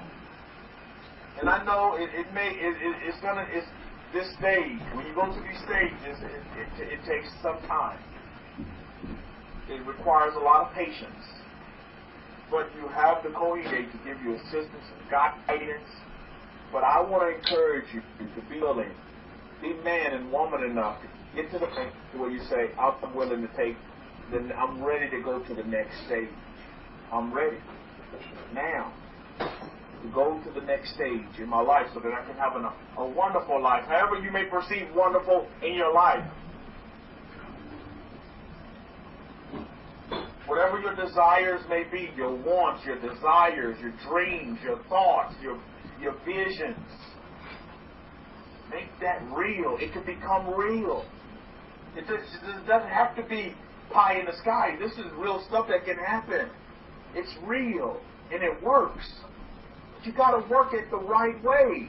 And you got to listen to the right people. That's the problem. Many folks are just listening to wrong information. Information that just, decreasing their frequency, decreasing their vibration. They can never have that energy to connect to the universe, to source energy, to divine presence, because they don't want to be present.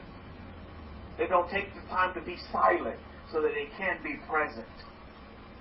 They don't meditate, so they can't get present because they're too busy thinking about what happened in the past, too busy thinking about what's going to happen in the future, that they neglect the now, and they live lives that are just shells of themselves. What a waste. I'm not going to waste this beautiful gift that I've been given, this gift of life. And if I can encourage and help anybody else along the way, so shall it be. Let it be. Bring them back to their being, so let it be. So I'm so humbled and happy to be able to have the opportunity to be able to speak to you in this forum, to be able to speak to you and let you listen in through the YouTube forum. Because it does make a difference. in someone's life. I think that's so important. Yes, Serenity. To connect back to energy, to the source. Not to no religion. Not to no rabbi. No, I want to connect back to source energy. Not to no pastor. No, I'm trying to connect back to source energy. Has nothing to do with religion. Put religion out, throw it out the window. And tell your friends the same thing. You want to connect back to source energy, source power.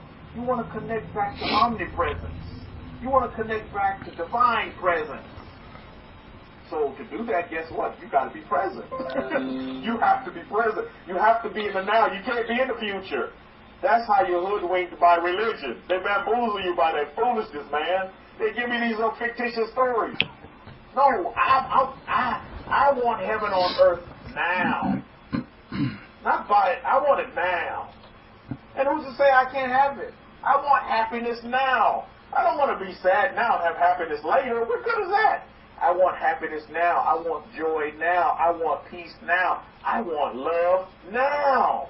I am love now. I am peace now. I am joy now. Are you getting it? That's real. That's life, man. I am abundance now. I am a giver now. I am a receiver now. Hashem. Thank you, thank you, thank you. When you look at the man Yeshua in his life here on this earth as a human being, he always says, before Abraham, I am. He was before Abraham. He said, before Abraham, I am. I am. Wow. He didn't say, well, I was, I will be, and I always will be. He said, I am. I am. That's omnipresence. You too need to be omnipresent. You don't have to put a timeline on when you were, will be, and how be. No, you're now. So we need to take these stages, take these steps. Take the next step. Don't be fearful of that. Go to the next step with joy and peace and a love that passes all standing. That all the people around you, they just can't understand how you getting on like this. What seems to be like around them, all hell is breaking loose. And you're like, well, peace about you. How can you have such a joy and such a love about you? How can you love your neighbor when your neighbor just, hit you upside the head? I mean, how can you do that?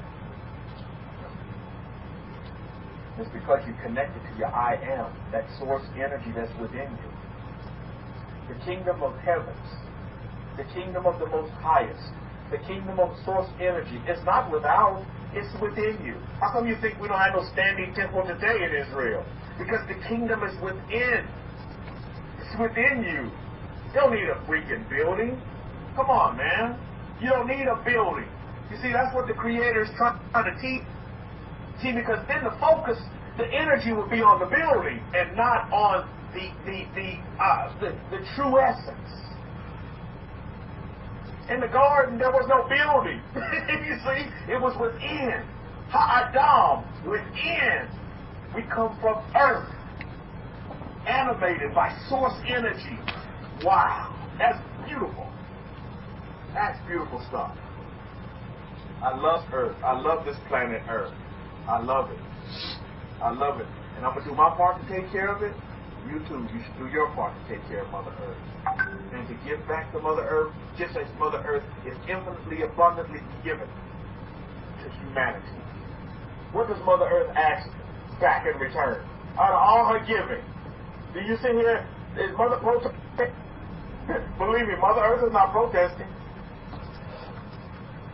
And don't believe the hype with this mumbo-jumbo that the earth is going away and blah, blah, blah, global warming. That's all a bunch of hype and hot air. They're trying to hoodwink and deceive you and bamboozle you and leave you in fear. Earth is not going anywhere, but some people are. Earth is not going to go nowhere. Mother Earth's not going anywhere. Don't worry. But they want to leave you in worry, leave you in fear, leave you in confusion.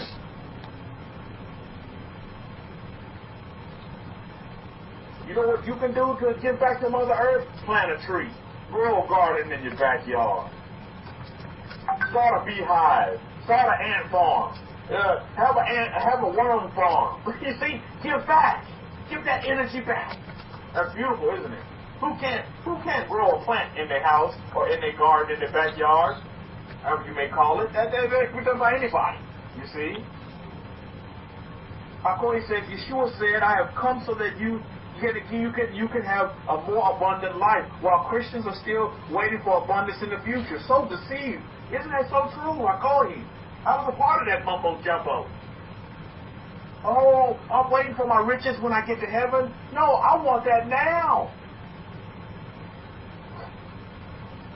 I want that now. Everything that we need to really sustain ourselves, have an abundance of a life, Mother Earth can give to us. You go just soak up some sun. In the morning, I would encourage all of you to do that. You go outside, I'm telling you, the sun will energize you. It will give you so much energy. You feel the energy. You feel it. I'm telling you. You'll feel it. It's real. It'll give you, like, I'm telling you, you feel it. That's good stuff, Miss Bahar. But today's time, we're too busy running over here, running over there, running here. Oh, I got this to do. I don't have time to listen to the birds. I don't have time to see the butterflies, fly by me or land on my shoulder. I don't have time to hear the sounds of Mother Nature.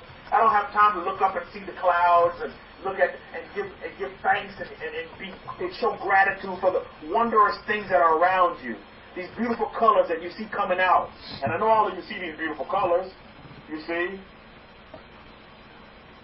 Akoni says, seeing particular birds and animals actually is a message from the universe. Bukashim. Well, there's a lot of messages coming down here in San Antonio, and I'm receiving them. Bukashim. Thank you, Mother Earth. Thank you, universe. Thank you.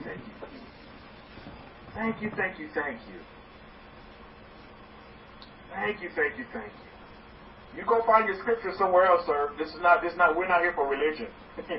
We're not here to find scriptures that meet your agenda. We're here to live an abundance of a life, period, on this earth. Show me a scripture that says that you're not on planet Earth there, Apostle. Yeah, do that for me, sir. So, yeah, we'll let him go find another false teacher. So on that note, we'll wrap it up over here. But I encourage you to go to the next step. Have a peace and love about you. Have some joy about, do wonderful things. Do great things. Be happy when you do them.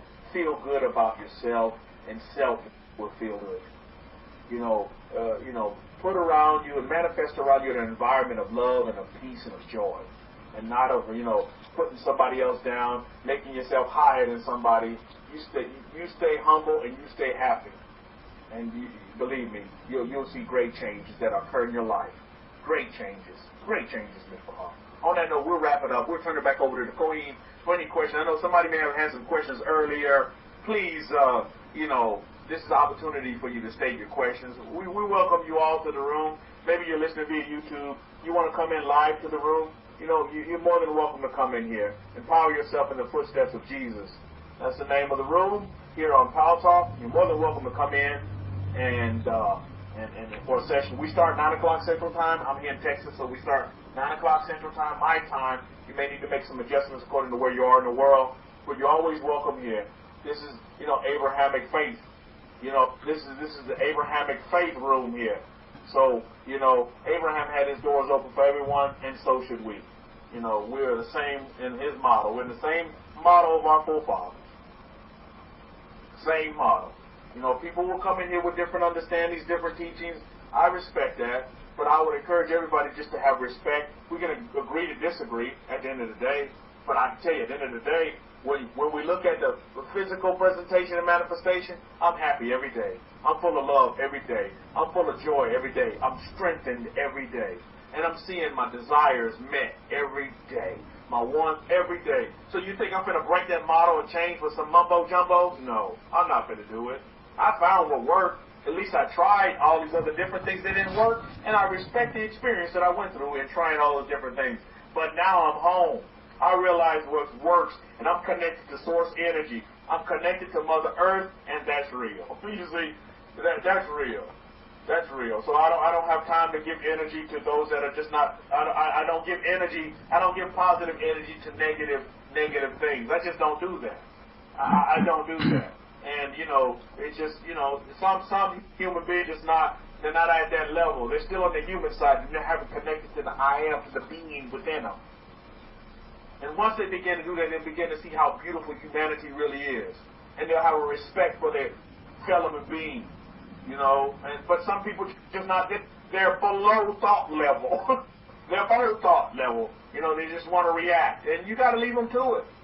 I leave everyone in love and in peace and in joy. That's it at the end of the day.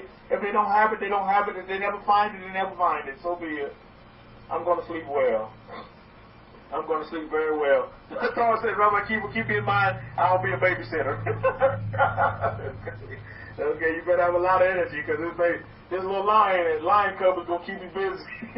He's already keep my wife busy in the womb. So, super happy, super excited. And again, I want to close by saying thank you to Hakohim for being my greatest mentor, the teacher that I will take for eternity in this world and in the world to come as we change form. And Baruch Hashem. I give thanks for Hakohim, because Rabbi Simon out there has changed my life. He's changed my life, and I want to tell everybody, as being from the tribe of Judah, as being Israel, I want to let everybody know the facts on the ground stop with the son of Aaron, with the Kohen. You follow his instruction, he will never lead you wrong. Never. He can't lead you wrong. He will never lead you wrong. And I'm telling you that from experience.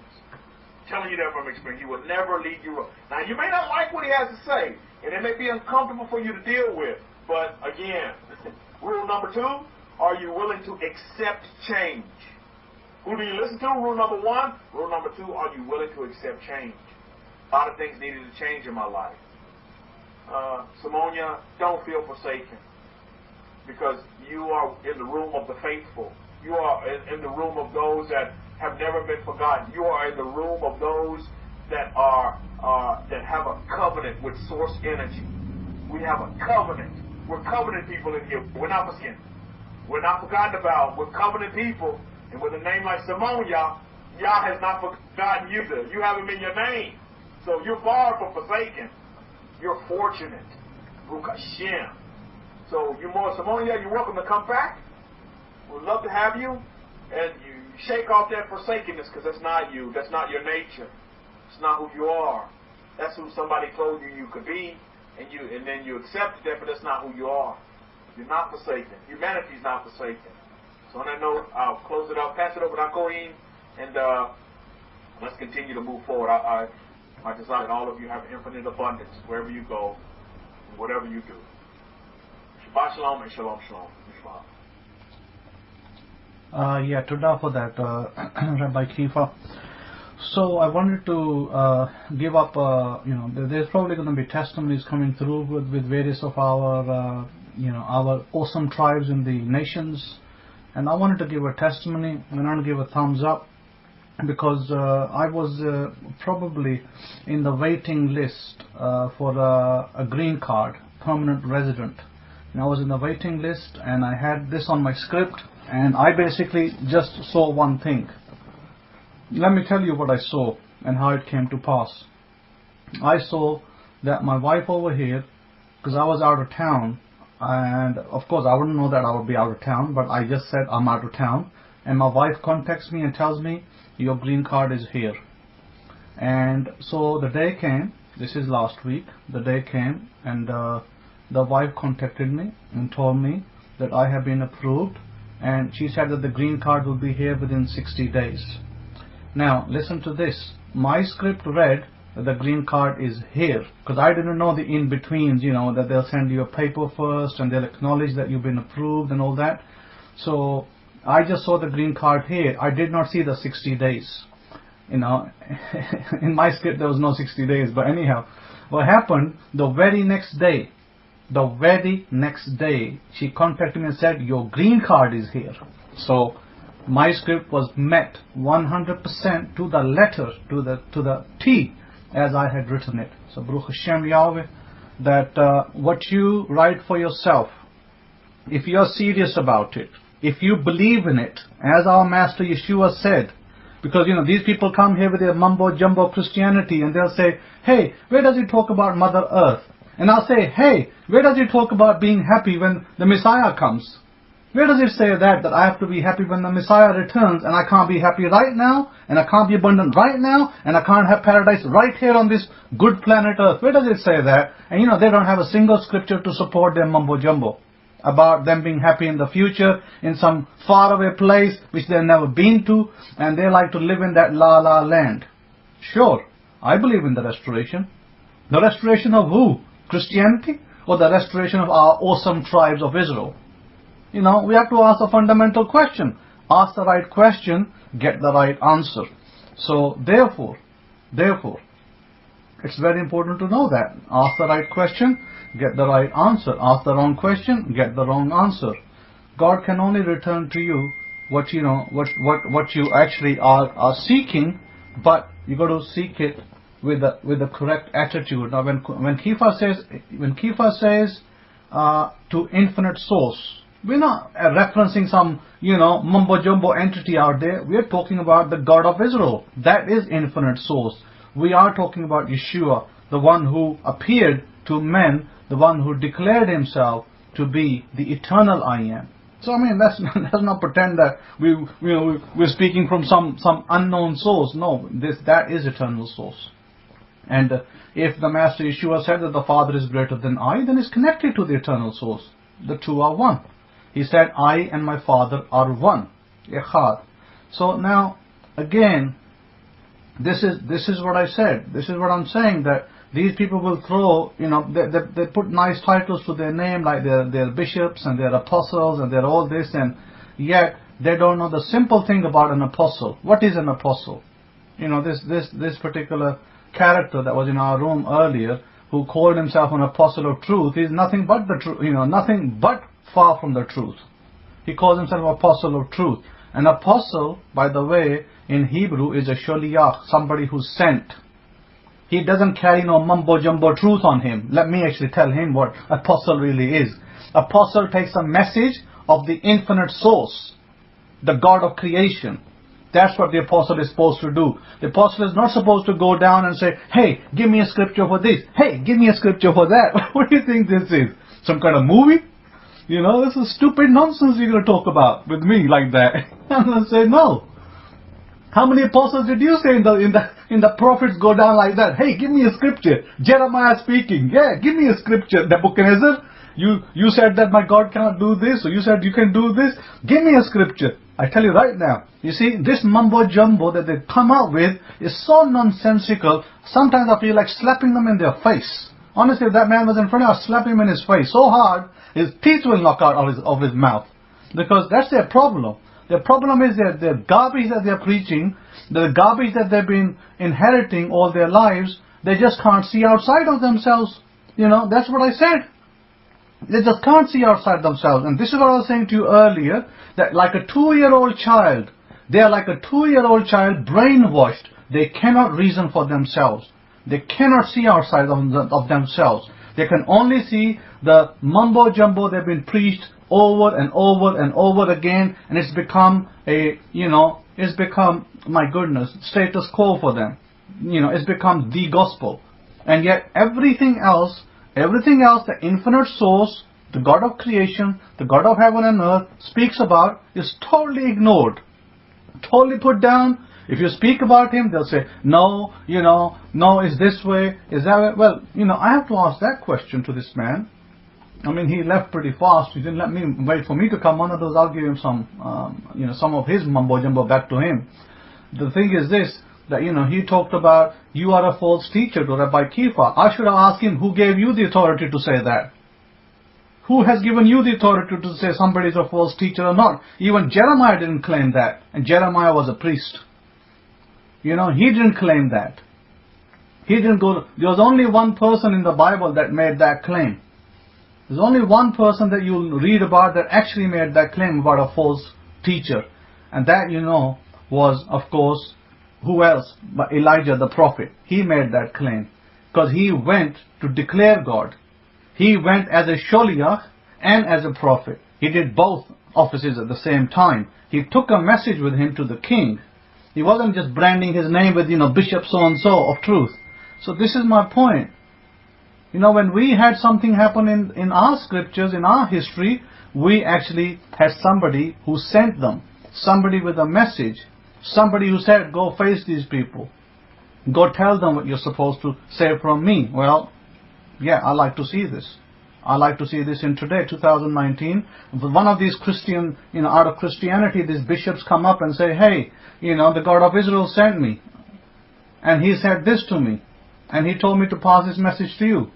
Well, then I like to say, okay, if the God of Israel can send you, what's wrong with him telling me? Is there something wrong with him telling me? I'm the Kohen in the gate, by the way. The first person he's going to tell is me, not you out of church. So this is the problem, right? There's all these deceived, self-deceived people running around with titles that actually have no meaning whatsoever in their life or in other people's life.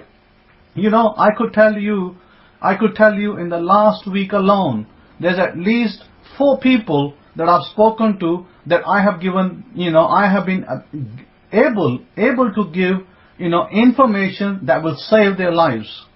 At least 4 people that are on deathbed. And now you tell me that how many people has this person saved in his last week? I would like to ask him the same question. How many people did you save other than putting them down as false prophet, false teacher, false this and false that? Even I don't do that. I meet a lot of people in my life. Even I don't do that. I don't go around saying to people, hey, you're a false teacher, hey, you're a false prophet.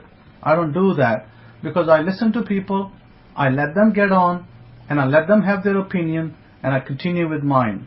I had a little bit of a discussion this week. It almost turned into an argument with a long-time friend of mine, because he wanted to tell me that America is, corrupt, and America does all sorts of bad things in the other nations, and so on and so forth.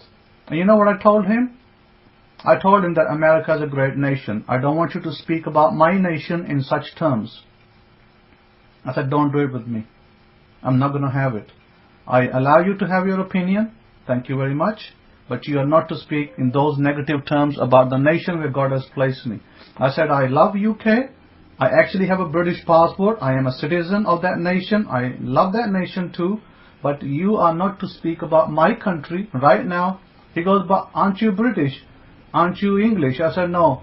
I said, I'm a British, I'm a Pakistani, and I'm also an American. I will not tolerate America being put down by anybody in front of me. I will not allow it, because I wouldn't allow it, my God doesn't allow it. I said, when we were in Babylon, let me teach you something. So when we were in Babylon, and we had kings who wanted worship for themselves, and I said, we stood up and we respected them. We, stood up and prayed for these kings in front of our God and said, bless these kings. Give them long life. I said, we did not stand there and say, hey, you're a false prophet, you're a false king, you call yourself to be worshipped, I'm going to have you put down, I'm going to call God upon you, I'm going to have all the dogs chasing you. We did not do that. So what does that teach you? That teach you we at the very fundamentalist level respected our leadership. We may not agree with everything they do, but we respected their leadership. I said, I may not agree with everything our president does, but I respect his leadership. He is a leader, a president of this country. I will respect his leadership. I do respect his leadership. I'm not going to allow you to come to me and say to me, your president is corrupt. Your president is this. Your president is... I said, no, it will never happen. It will not happen in my lifetime. So I said, let's not go there. And then, he said, okay. But, he reminded me of a discussion we had 20 years ago about Israel, about Ashkenaz is doing things over there. And I disagreed with him at that point as well. And I told him, he said, but you came back apologize. I said, apologize to you out of humility, not out of being wrong. I said, what happens in Israel? I said, how many times have you been to Israel? Tell me, how many times have you been there? Not even single time. I said, I've been to Israel 16 times. Who do you think will know more about Israel, me or you? I said, I sat in the Palestinian people. I sat in their homes. I ate with them. I sat with Jews and I ate with them. I said, you telling me that you know more than me because you read a Russian article? How stupid is that? I said, I sat with both parties. I listened to both parties. I heard both parties' stories. And so I said, what Israel does, Israel has to do. And what Palestinians do, they cannot but avoid doing it. So it's a status quo. Nothing changes. So I'm not going to sit over here and start bashing Ashkenazi Jews because they are bad, or Zionist Jews are bad, or I'm going to start bashing, favoring Palestinians because they're good. I said, no. Palestinians have done nothing good for themselves. They are nothing but, most of them are corrupt anyway. And they take handouts from Israel and they'll sell their people, and they'll sell their mother if they have to. That's what Palestinians mostly do when they have money in front of their eyes. So I said, so therefore please don't tell me, what Palestinians do or don't do, or, how righteous they are, because they are not. So I said, let's not even go there. I said, the purpose and the vision, I said, why God gave our land to a people, why, certain people are in charge of it now. Of course we have some of our people there. I said, why they're in charge of it now? Only God can declare that. Only God can decide that. We are not here to sit and judge, what has happened and it's right or wrong. I don't go there, because I accept whatever is happening. I accept God's justice on this earth. By me accepting God's justice, I accept His sovereignty over me and over the people. When I start questioning God's sovereignty and I start saying, no, it should be done like this way and not that way, then I am questioning the very King Himself. See, this is not, most people don't understand that. If I said to you, hey, right now, Mr. Obama should be president, not Mr. Trump. Hey, in England, it should be Tony Blair should be president and not Theresa May because he's useless at Brexit and all this. I would be wrong to say that. Why? Because God has His affairs in all of humanity. God has His affairs in all of humanity. God decides who is leader and who is pauper. God decides that. Not me. Not you and not me. So why should I sit over here and judge God? My goodness, I can't do that. I can't judge God and judge His decisions. My goodness, far from it. I will never question that. Therefore, I only have to question my decisions, my judgments. I cannot question the judgment of the maker of this planet. I can't say, hey, he did wrong, he put Mr. Trump over here, and he did wrong, and he put Theresa May over there, and the British people are suffering now because of Brexit, because their prices have gone up and all that. I can't do that. That will be far from it. And our history declares it. We didn't do that. All the time when things happened in our past, even when things happened against us, our leaders, our people, our dispersed tribes, they simply gave thanks. They said, Baruch Hashem Yahweh, and they said, may His name live forever and ever. You will not find a discussion in our holy books, any of our holy books, in which people are criticizing God for His judgment. You do not find that. And if you do find it, I'd like to see it. I like to see it, because I have yet to find a discussion where either two prophets or either the Kohanim are discussing amongst themselves that God has done something and it should be done some different way, and this is not the right way to do it. That's where I am. We have to respect where God has placed us. If God has placed you and me in America, we have to respect that. We have to be thankful. People are clamoring over the border. They're dying to come into this country. And look how God brought me. Over an eagle, swiftly. I didn't clamor over a wall. I didn't go beg anybody. I didn't break through no barriers. I didn't cheat anybody or lie or steal or try to come through some drug gangs. No. I came flying over through the borders, legally. And I'm a legal resident, permanent resident, and on to be the United States citizen. So, come on, who did that? I didn't do it. God did it.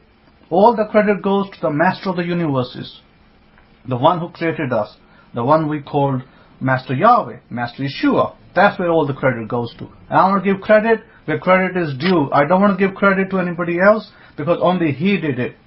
And I accepted His change in my life. This is why, yes, there are many evil things being promoted, probably many, not just some. But I cannot stand over here and, be the policeman for the rest of America or the rest of the world. That's not my job. That is the job of the Maker above. He can do the policing. I'm simply here to submit to His will, and I'm simply here to teach His laws to better people's lives and where it can benefit them and what they should drop to, avoid harm to themselves. That's what I'm here. That's what I do. We should do nothing about it. There's nothing we should do about it other than we should look at ourselves and we should ask God to change us, to make us understand. That's what we need to do about it. If we can make us understand, if we can ask God to change us and make us understand His ways and His means and His love, then I think we will be much better people. We'll be much better people. Eddie is saying that, Rabbi, why are Master Yahushua's teachings really ambiguous at times to average readers? For example, stories that don't directly say what He means. Jesus knew He would be accepted by the northern tribes, but they would not accept the laws of the covenant until the fulfillment yet in the future. Yeah, absolutely. Absolutely, Eddie. The problem is this, that as you saw and as you read, and there's many movies made, and there's, whole literature in front of us, our Bible, it tells us that He said many things ambiguously and some things clearly. And He was rejected by the leadership. Predominantly, He was rejected by the leaders of His day, the religious leaders. They rejected Him. But He was accepted by the, ordinary folks out there. And some of the people who were part of the, maybe, close to the leadership, they accepted Him as well. They did accept Him. But clearly, at all times, in our world today, I can guarantee you that mostly, you're going to get rejected by mainstream religion. Always you're going to get rejected by them because you do not line up with their dogma and agendas. Because you don't line up with their dogma and agendas, they'll reject you. But you will get accepted by the people who understand, because Jesus' words may be hard sometimes, but sometimes they're very easy to understand. Maybe ambiguous at sometimes, but there is actually meaning in those ambiguities as well. But again, it's all down to revelation. Whomever God gives revelation to, that person understands. And what did Jesus say? Jesus said to His disciples and the followers, He said that, let me give you understanding. Let me open up your understanding. So that means that understanding of each individual person has to be opened up by God through the Holy Spirit. That's how the understanding has to be opened up. And God uses His priesthood to teach people. I can guarantee you that the teachings we've put forth in the last 20 years, we've gone through major changes. We've gone through a scripture, that was produced, translated. We went through major revisions of that, at least seven revisions of that, the Abrahamic Faith Bible, and then we went, now you're getting the formula how to be successful and abundant in your life. I did not teach that in the beginning. I didn't teach it, but I knew it. I knew it for myself. I kept it to myself all these years, but it was time now to declare it out. Everything has a season. Everything in life has a season. So you have to go by seasons. By when God declares to you to go teach the people, then you teach the people. So everything God declares according to His pleasure. So we just have to be good stewards and wait for God to tell us when His good pleasure is. Rabbi Daniel is saying that that in the book of Daniel, I was reading the prayer of Azariah of when they were in the furnace with his brothers, and how that his prayers, how they give praise to the Master of the universes, and not one time did they slander the king that present, trying to burn them for his reasons. And of course the king had his eyes open in some respects. Absolutely, it's a great testimony. These people could have been in the fire cursing the king, could have been saying, right, I wish he goes to hell and I wish he burns like us. They could have been saying that. But no, what they do instead is they give gratitude. That is the secret. That is the secret to success, by the way. That is the secret to being close to infinite source. If you give gratitude, you will become closer to God. Hence why in any situation, let me tell you another secret. In any situation, give gratitude. Any situation. At night when you go to bed, when you are lying down and you are about to sleep, the first thing that you should do before you sleep is you forgive everybody. I may have spoken about this before as well. Forgive everybody that's wronged you. Anybody who's wronged you, forgive them before you sleep. And then forgive yourself as well. If you have, been criticizing yourself because, something you didn't do right maybe, or maybe something you should have done some other way, forgive yourself as well. Forgive others, forgive yourself. It may only take about 3-4 minutes to do that. Once you've done that, then close your eyes to sleep. You will have a wonderful sleep. And by the way, if you did a 1-minute shower at night, you're still going to have a wonderful sleep. It's going to be like a tranquilizer. So this is why it's very important, forgiveness and gratitude. Then give thanks before you close your eyes. You close your eyes, you've forgiven everybody, you've forgiven yourself. Now give thanks to the God of creation. Thank you, thank you, thank you, the Master of the universes. Thank you for this life. Thank you for this health. Thank you for this day. Thank you, thank you, thank you, infinite source, for my life. Then you close your eyes.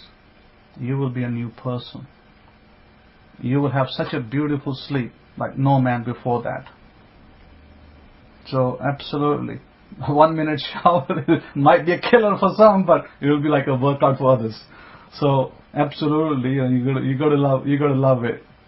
These instructions, you got to love them. So you got to do this. You got to do this because you got to do it for yourself. Because when you give gratitude, you become closer to the infinite source that we know as God. The divine presence is upon us. Now, as one of the ladies here was saying that she feels forsaken, as Rabbi Kefa was telling her, she is not forsaken. God loves her as much as He does any of His other creatures. She is definitely not forsaken. It's just that feeling she has. So that feeling is not her. She is part parcel of infinite source. She came from God. All of us came from God.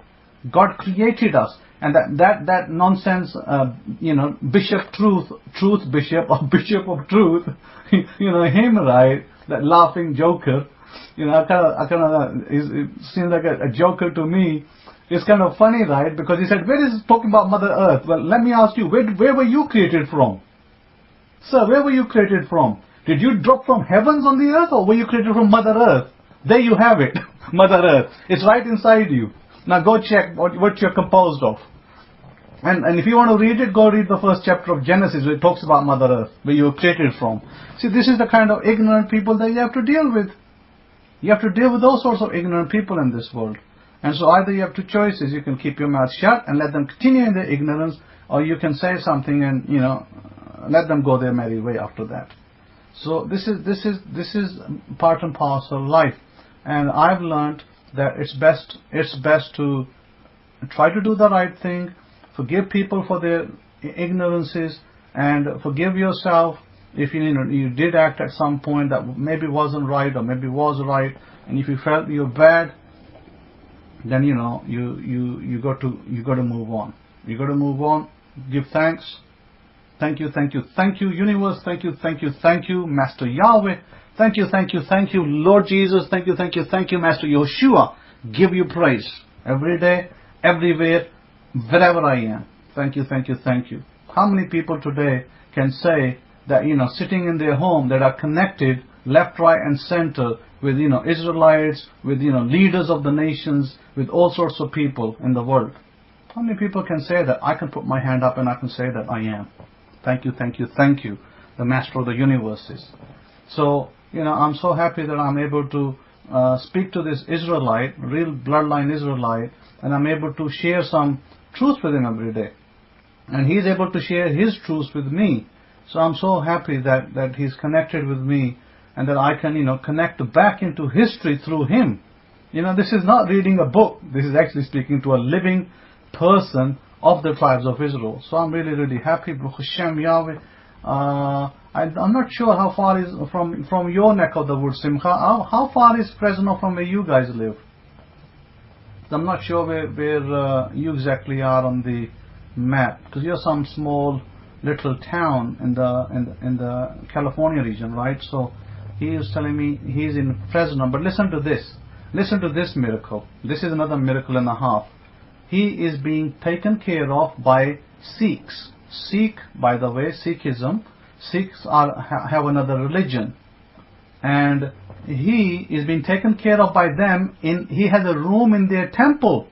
They have placed him upstairs in a private room in their temple. Imagine that. Downstairs they're giving glory to God, because they believe that God is the unseen God, and they believe God is love. They believe all of these things. So downstairs they're giving glory to God, and he's living upstairs. And when it's food time, they call him and they say, Abraham, food is ready. Please come down and take your food.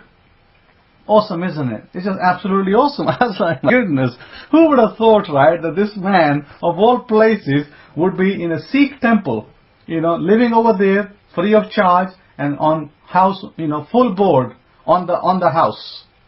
That's amazing. That is I just thought is amazing. So this is really great. And so I was saying to him, I said, well, unless you want me to come over there, then of course I can only come for a couple of days. I wouldn't be able to stay too long. So I was saying to him that I need more time with you than that to gather all the information, because I need to, I need to record it, I need to write it down, I need to take pictures, I need to do things, I need to search for all the references you're giving me, and then I'll be able to collate the information together. So this is why I was saying that I need more time with you. So I instructed him that he needs to come over. And when we asked for the ticket money from California to here in Ohio is about $600 round trip. I was like, my goodness. He was like, this is the same ticket going to like going from California to Philippines. I was like, my goodness, I could pay another $400 and I'll be in the east somewhere, far away from here. And I was like, my goodness, tickets within America are expensive. So this is the problem, So it will be done, indeed, Rabbi Kefa. It will be done. I'm confident that we will definitely meet. It's on the horizon. It's already, in the script. So God will bring it to pass. God brought him from 7,000 miles away, over to America. Therefore, there's a purpose and a rhyme and a reason for him to be here in this country. Otherwise, he didn't need to be here. So we will definitely meet him. Yeah, of course you can, Simcha. You can meet him. I do have his address. I can send it to you if you desire to meet him. Or I'll give you his telephone number. I'll email you his telephone number, and you can phone him, and you can ask him exactly whereabouts he is over there. Then definitely meet him. Meet him and take some pictures with him. This is ancient history we're talking about. This man is a walking ancient history. So I think it would be great. So with that note, I wish you all a great Sabbath in North America, in this great nation where God has placed us. And I wish you all across the pond in the now European nations, especially Great Britain, that used to rule this nation one time. I can tell you pretty categorically that in America nobody wants to be ruled by Great Britain anymore. So that's not going to happen any longer. So I like to give thanks for Great Britain, the great British nation, and I say that you have a great Sabbath over there. If it's a new day started, then have a great new week ahead. With that, I would like to say have a great week. Thank you for listening. We will put this lecture up online at YouTube, and probably a Facebook reference as well. It'll go on the Facebook page as well. If you're connected with me on Facebook, you can link it over there. If you're connected with me on YouTube, you can link it from there. Either way is fine. I do have a profile on Facebook that I do post the lectures there as well. So Todah, thank you very much. Awesome tribes of Israel, keep using the perfect law and keep obeying the voice of God, and you will do well in your lives. Baruch Hashem Yahweh. Todah Rabbah. Shalom, shalom. Shua Tov.